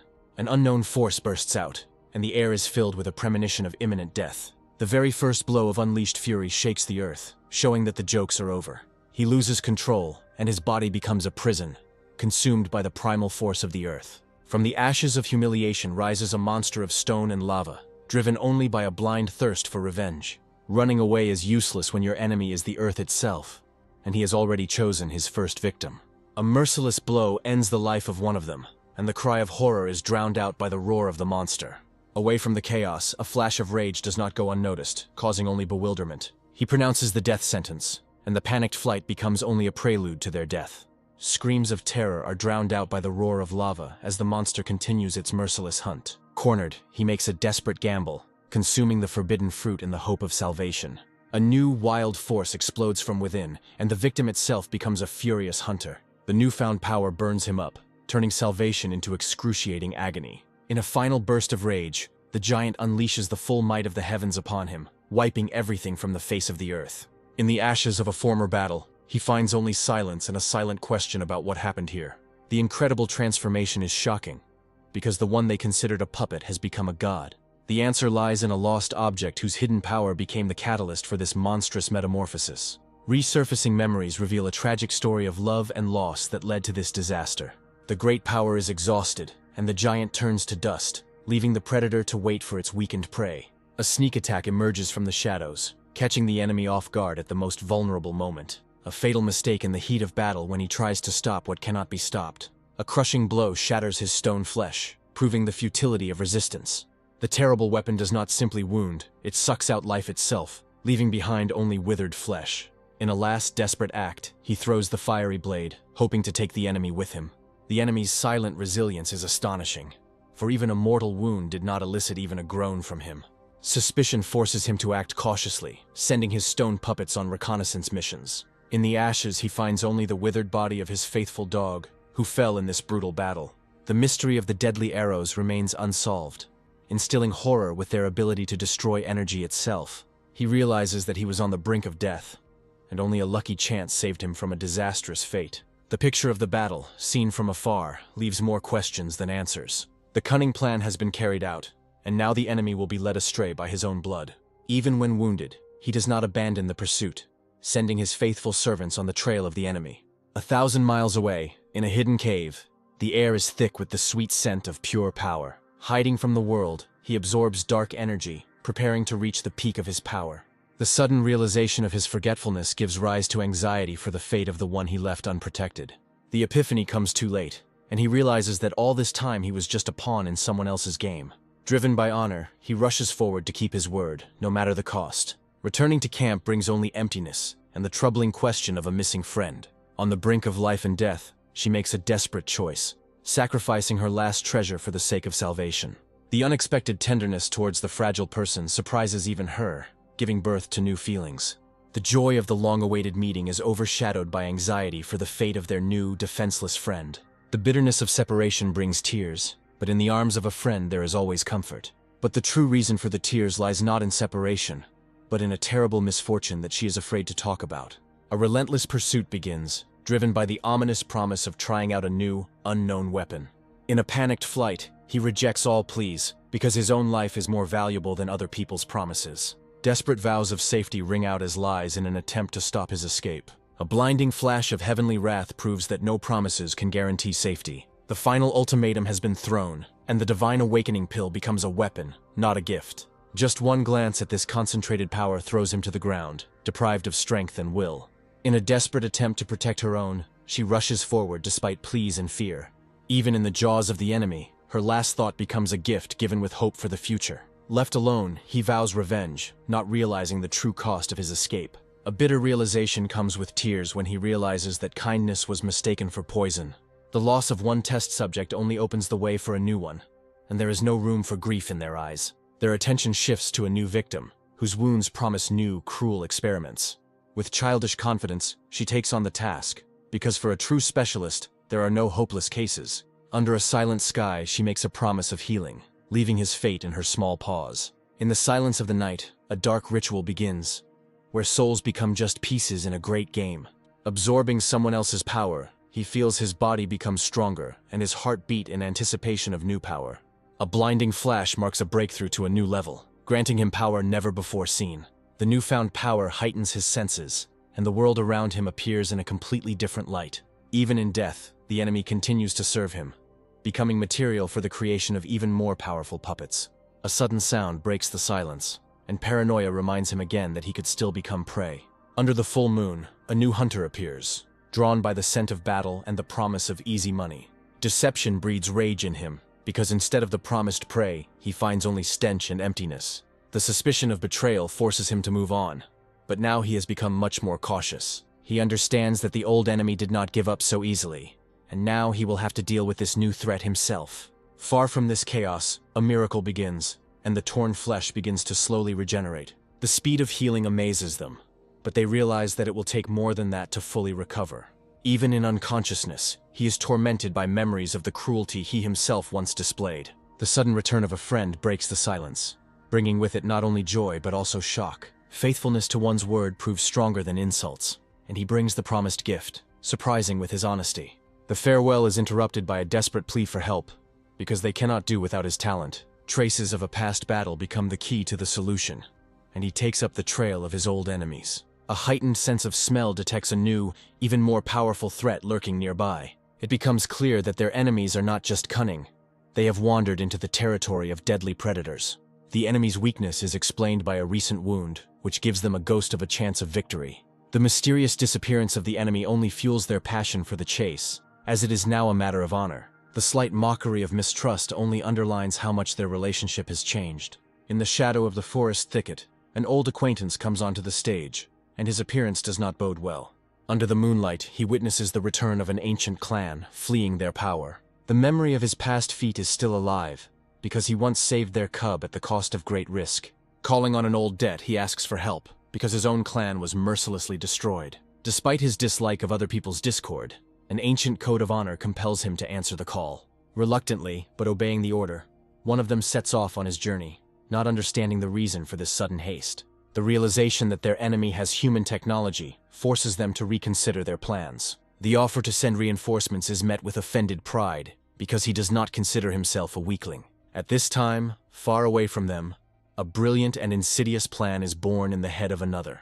A mysterious bone becomes the key to solving the mystery, but its origin remains shrouded in mystery. Insight comes suddenly, and the familiar smell takes on meaning, revealing the secret of the bone's origin. Ancient legends come to life, recalling the power of tusks capable of destroying magic itself. The realization of the value of the find gives rise to fear, because now a real hunt for this treasure will begin. In his hands is not just a bone, but the key to creating an artifact of unprecedented power. The farewell is filled with sadness and anticipation of a new meeting, which may take place many years later. An unexpected stop gives rise to hope that the bonds of friendship will prove stronger than duty. A sudden accusation of theft breaks the touching moment, turning friends into enemies. Gratitude turns out to be just a cover for a cunning plan, where friendship is a bargaining chip. A cruel joke awakens the darkest memories in him, returning him to his cruel past. A primal horror grips him when he realizes that he has become the victim of the very dog he once boiled in soup. Waking up brings only a fog in the head and a strange sensation in the hand, but the pain is gone. Vague memories of pain and the bite return, but no one cares about his suffering. The fragile calm is shattered when ancient protections are triggered, heralding the arrival of a powerful enemy. The powerful aura emanating from the cave spoke of a power he had never encountered before. He understands that his enemy has found an ally that is too strong, and there is no time to waste. An ancient giant, engulfed in flames, answers the call, and its power is capable of incinerating entire forests. Against such primal rage, all tricks are powerless, and the hope of an easy victory fades away. Fanatical faith in their leader pushes them to recklessness, not noticing his desperate sacrifice. Still recovering from their wounds, they face a new threat knocking on their door. All the pieces of the puzzle come together, revealing an ancient alliance and the secret of a deadly weapon. The mighty beast is surprised, because his cunning was discovered by someone equally powerful. One blow shakes the earth, demonstrating a power to be reckoned with. The plan is simple and brutal. Take over this place to dispel the illusion that hides their enemies. The anticipation of rich spoils and past greatness intoxicates them, causing them to forget about caution. A powerful call resounds through the forest, but it is addressed not to them, but to the true master of these lands.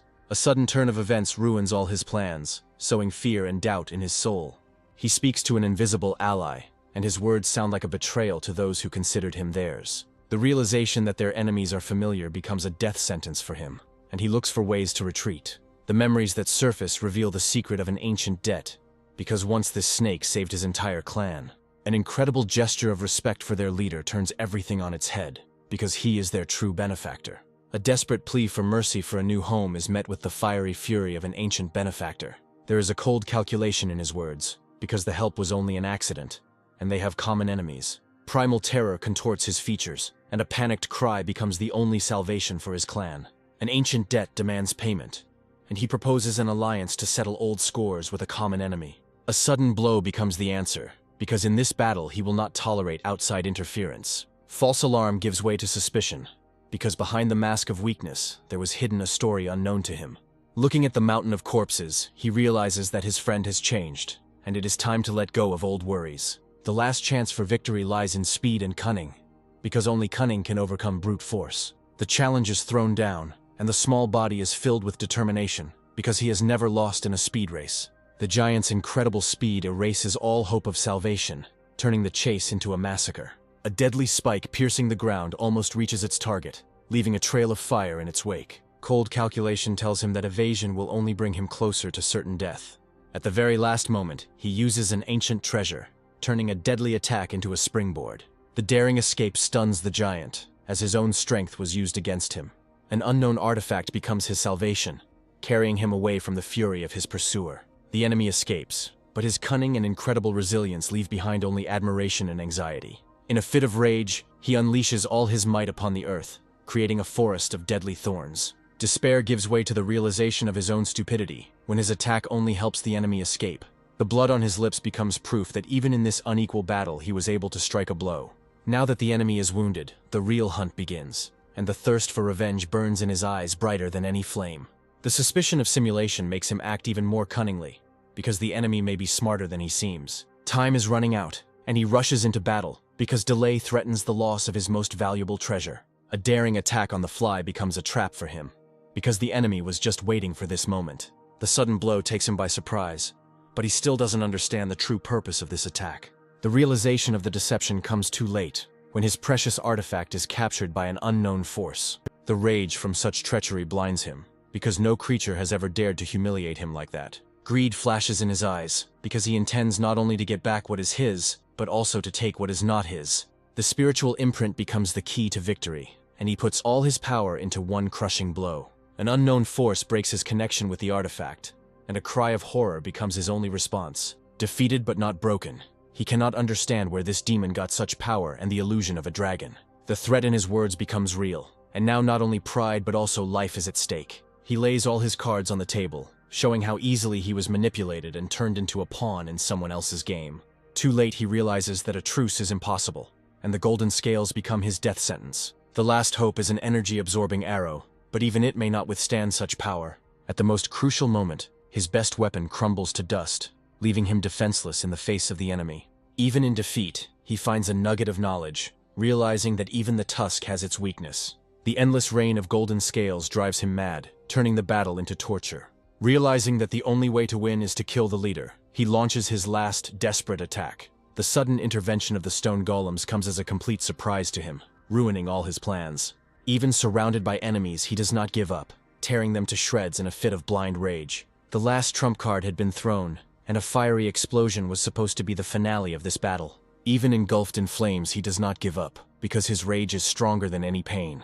A desperate vow to take the enemy to the grave with you is met with cold contempt. He understands that he was just bait, and his enemy was a fish caught on the hook. The plan of revenge has been carried out, and now his body will become a toy in the hands of soulless golems. The final blow is dealt in the name of the student, and only by surviving can he consider themselves even.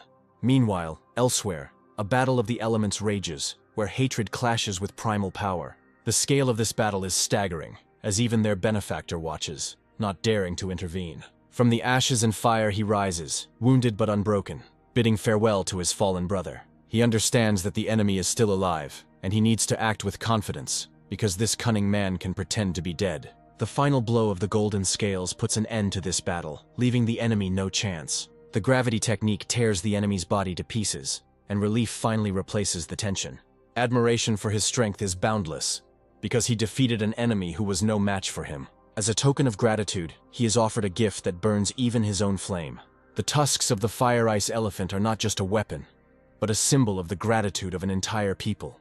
Legends come to life, telling stories of great creatures born in the eternal struggle between fire and ice. An irresistible desire to possess this power awakens in his soul, because he has already heard about it before. Modesty makes him refuse such a generous gift, but ancient traditions are inviolable. He learns the bitter truth about why his people were on the brink of extinction, and how they managed to survive. This gift is not just a treasure, but a legacy that he must accept in order to preserve the memory of ancient alliances. His sense of justice does not allow him to accept such a generous gift as fleeting help. In response, he offers his treasures, for true gratitude requires exchange, not alms. The unexpected gesture melts the giant's heart, as for the first time in his life he receives something in return. The farewell is interrupted by a bitter realization, as he realizes that his old enemy has used them blindly. The wisdom of his ancestors resonates in his words, as he thanks fate that their enemies did not encounter true power. The promise of future help is reinforced by the shocking revelation of his hidden, almost divine power. Disbelief in his words makes one doubt reality, because such power seemed impossible. Behind great power lies great responsibility, for the price of a breakthrough is the defenselessness of his clan. The eternal flame on his mane turns out to be not a gift, but a heavenly curse for the interrupted ritual. A new risky plan is born in his head, because the enemy's strength may become the key to his healing. A generous gift becomes a symbol of a new union, sealed not by words, but by deeds. The decision to become a friend rather than a benefactor changes everything, and he leaves, leaving behind only a promise. The farewell is filled with hope for a future meeting, when they will be able to see each other as equals. A dark feast begins in the ashes of battle, for even in death an enemy can serve. Among the trophies, a real treasure is discovered, capable of healing even the most terrible wounds. Unexpected discoveries continue to pour in, and even heavenly weapons find a new owner. Having received a real gift for the first time in his life, he cannot hold back the tears that melt the ice in his soul. An ancient artifact takes on a new purpose, promising to transform ordinary food into food for the gods. Among the junk, they discover a map that opens the way to new, unknown lands. Ancient drawings tell of powerful clans and monsters that rule these lands. The map reveals its darkest secrets, warning of mutated monsters thirsting for fresh blood. A mysterious cross on the map promises imminent death, but a key found nearby promises a great reward. Even its golden scales cannot scratch the mysterious key, proving its unearthly origin. A legendary furnace found among the treasures turns out to be the key to creating an unprecedented weapon. A brilliant idea is born in his head how to create something great with the help of his will and ancient magic. The power of his spirit breathes life into dead metal, and in the flames of the furnace the future weapon is born. From fire and magic emerges a blade of perfect form, imbued with his own spiritual power. The very first test demonstrates the incredible power of a new weapon capable of cutting through reality itself. The thrill of creation overwhelms him, and he decides to reforge the great tusk to create a true masterpiece. The furnace comes to life again, and this time an aura emanates from it that is far more powerful than before. The incredible power of the new weapon causes a fiery explosion that shakes the earth. The realization of his weakness forces him to put aside revenge and focus on his own growth. Even a defeated enemy can become a source of power, and he decides to use its remains for solitude. Waking up brings a strange numbness in the new hand, foreshadowing trouble. Desperate attempts to damage her own flesh prove her incredible, almost divine strength. Even fire cannot leave a trace on it, and he understands that he has found something legendary. The joyful discovery is interrupted by a reproach, because his cries have disturbed his friend's winter hibernation. To prove his strength, he invites her to bite him, unafraid of her poisonous fangs. The secret of her poison is revealed, and he explains with a grin that it is not at all fatal. Triumph turns to embarrassment when, after the bite, his body reacts in the most unexpected way. The awkward situation forces her to take on the role of healer, as she is now responsible for his condition. Strange treatment methods make her blush, because she herself is not averse to trying something new. The horrific sight on his hand turns out not to be a curse, but a way to expel one poison with another. Desperation pushes him to take a crazy step, because he is ready to lose his hand rather than become a demon. The offer to test his new power becomes a temptation he cannot refuse. The very first blow unleashes incredible power, shaking the earth and his own sense of strength. He understands that he has acquired not just a hand, but a divine weapon, and he will never part with it. Fear of transformation is replaced by self-admiration, because now his appearance does not matter. Meanwhile, far away from them, another hero faces an insurmountable obstacle on the way to his goal. The great path to enlightenment turns out to be a ladder, and he was only able to build one step of it. Memories of the former glory of cultivation only highlight how far this world has fallen. The shocking discovery of one's new power does not give rise to joy, but to doubt and fear of the unknown. The ancient dragon's ghostly words become the key to unraveling his failure and imperfection. A desperate call to the ancient spirit goes unanswered, leaving him alone with his questions. Absorbed in himself, he does not notice how the world around him continues to live its own life. The unexpected return of a friend brings with it not only joy, but also a breath of foreign traditions.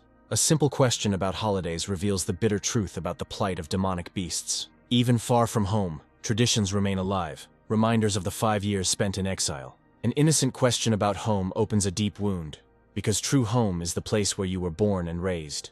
The sad story of a lost home is overshadowed by sinister rumors about the plans of its former owners. The realization that home is more than just a place gives him a new determination to protect what is his. A sudden alarm breaks the silence as an ancient artifact warns of approaching enemies. The initial threat assessment proves misleading, and self-confidence gives way to mild anxiety. The weak signal turns into a barrage, and terror grips them as they realize the scale of the threat. The skies darken with the countless number of enemies, and it becomes clear that this is not just a raid, but an entire army. Fear paralyzes them, but something in the behavior of the enemies seems strange, and he calls for calm. The first wave passes by, but a second one follows, even more powerful and purposeful. They realize that they have witnessed the beginning of a war that threatens to engulf the entire world. The awareness of his weakness gives birth to a desire in him to become stronger in order to protect what is dear to him. A risky plan to hunt a powerful beast becomes their only chance to gain strength for the coming battle. The enthusiasm of a newcomer clashes with the caution of an experienced warrior, but the decision has already been made. The card points to an ideal target, a beast standing on the threshold of a new level of power. The amethyst thunderlion is not just prey, but the key to their own power. With the cultivators gone, the hunt becomes safer, and they send their smallest scout ahead. The beast's lair turns out to be a cave full of crystals, whose energy can be both a gift and a curse. The empty den does not stop them, and they decide to follow the trail, guided by scent and instinct. A sudden flash of battle in the distance suggests that their target has already found another opponent. They decide to intervene, as the chaos of someone else's battle could provide them with the perfect cover. The rage of a father who has lost his cub clashes with the cold cruelty of a predator. The irreconcilable feud between the two species flares up with renewed vigor, because now not only their lives, but also the future of their offspring is at stake. Someone else's quarrel becomes an opportunity for them, because in the chaos of battle they can profit at someone else's expense. Doubt creeps into his soul, because luck too rarely smiles on him in this cruel world. The strange wounds on the victim's body suggest that this could all be an elaborate setup. The realization of the trap comes too late, and now they can only watch in silence. The absence of human traces suggests a puppet, as only she could have pulled off such a thing. It becomes clear that they have wandered into the territory of a puppet sect, and now they themselves are in danger. Despite the risk, they decide to stay, because the mysterious puppeteer should not be too strong. The father's rage clashes with the cold determination of a defender of his territory, and the battle rages on with renewed vigor. The oath of vengeance sounds like a death sentence, but even in the face of death, he does not intend to retreat. A sudden flash of green energy indicates that a third, unknown player has appeared in this battle. A surprise attack reveals the insidious plan, and he realizes that they have been deceived and pitted against each other. A desperate order to flee becomes the last will of a father trying to save his children. The true puppeteers are emerging from the shadows, and their appearance does not bode well for anyone involved in the battle. The murder charge sounds like a death sentence, and the father's rage falls upon new enemies. The heavenly wood sword meets the beast's fury, and the first blow falls to the cultivator. The cold-blooded murder of innocent cubs for pills reveals the full cruelty of their plan. Even as an observer, he cannot contain his anger, because such cruelty is unforgivable. A new blade, woven from pure spiritual energy, appears out of nowhere, and he rushes to defend himself. Two mighty swords clash in a furious battle, and the air is filled with the ringing of steel. The unexpected intervention takes her by surprise, and she tries to understand who dared to challenge her. The order to retreat is met with disobedience, as the bonds of camaraderie prove stronger than fear. Even in the face of superior force, she is ready to defend herself until her last breath. A new alliance is born in the heat of battle, and now everyone gets their own enemy. Instead of fleeing, he accepts the fight, and the wild dance of the forest becomes a prelude to their battle. The spirit-destroying blade meets the power of the forest, and this battle seems simply ridiculous to him. A sudden blow pins him to the ground, and he realizes that he has underestimated his opponent. The true puppeteer emerges from the shadows, and rumors of his power turn out to be true. He enjoys his deception, because while they are fighting with the puppets, his true body is already close. An unknown attack from underground takes him by surprise, and he realizes that he has been trapped all this time. The divine shield saves him from certain death, but even it cracks under the force of this blow. The wandering roots become his last chance to hide from the enemy's eyes. The clue to the enemy's invisibility comes too late, and now he cannot escape retribution. Even under the cloak of invisibility, he cannot hide from the force that senses his presence. The shocking discovery that he has been fighting a puppet all this time leaves him horrified. Realizing that the enemy is too tough for him, he decides to simply wipe everything around him off the face of the earth. At this time, far from him, his faithful servant enters into an unequal battle with another enemy. The incredible sandblast technique suggests that his opponent is no ordinary demon. The realization that he has exposed himself comes with a crushing blow that leaves a huge crater. At the decisive moment, he unleashes all his power on the enemy, attacking with golden scales. The sudden disappearance of the enemy after the attack leaves him perplexed, because he was confident of his victory. Disbelief in one's own victory gives way to shock, as the defeated enemy turns out to be safe and sound. The realization that he was fighting only a puppet becomes a bitter lesson for him. The enemy's cunning exceeds all expectations, because he can swap himself and his puppets. The puppet's heavenly string becomes his weapon, and now he intends to take what is owed to him. The attempt to escape turns out to be futile, because invisible threads have already taken possession of his body. The loss of control over his own puppet comes as a complete surprise and humiliation to him. He understands that to win, he will have to use more subtle and sophisticated methods. Blocking spiritual perception should have been his trump card, but the distance negates all his efforts. A decent catch is a consolation for this defeat, but the main target still eluded him.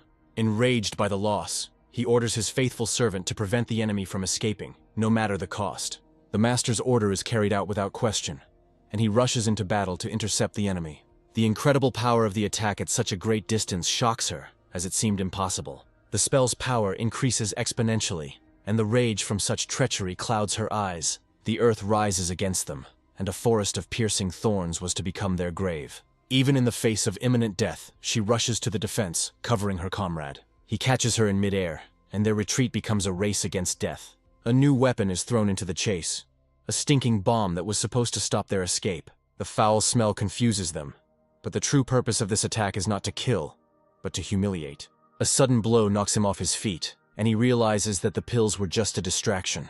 Killen's fist crashes down on his face, and a cry of pain becomes the final chord of this humiliation. A contemptuous insult becomes the last straw, and he rushes into battle to defend his honor. A crushing blow ends the battle, and he manages to deliver the final fatal blow in flight. A cry of despair, full of grief and hopelessness, is heard over the decapitated body of the brother. Tears of helplessness water the cold earth, and she begs not to be left alone in this cruel world. Other people's grief only evokes contempt in him, because he is not accustomed to such displays of feelings. A sudden wall of fire blocks his path, and he realizes that this game of savior is not over yet. He sees in her eyes the same pain of unrequited love that once tormented him. Returning to the cave brings not only rich loot, but also hope for new strength.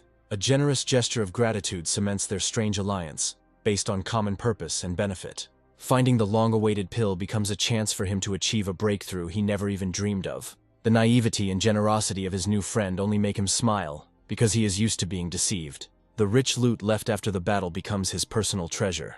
The precious pills promise him a long-awaited breakthrough to a new level of strength. An ancient jade tablet gives him access to wood elemental techniques, expanding his arsenal. But the main treasure is the knowledge that allows one to create puppets of unprecedented power. Confidence in his own strength fills him, and he prepares for the final push in his solitude. 2 months later, the heavens open, and a pillar of light heralds a great breakthrough. Even one pill is not enough, and the thirst for spiritual energy becomes unbearable. In a desperate attempt, he absorbs the power of the spirit stones, risking everything for his goal. Finally, he reaches the stage of laying the foundations, and his body is filled with new, divine power. The light blue flame of true ki indicates a breakthrough to a completely new, perfect level. The golden scales that cover his body become a symbol of his newfound power.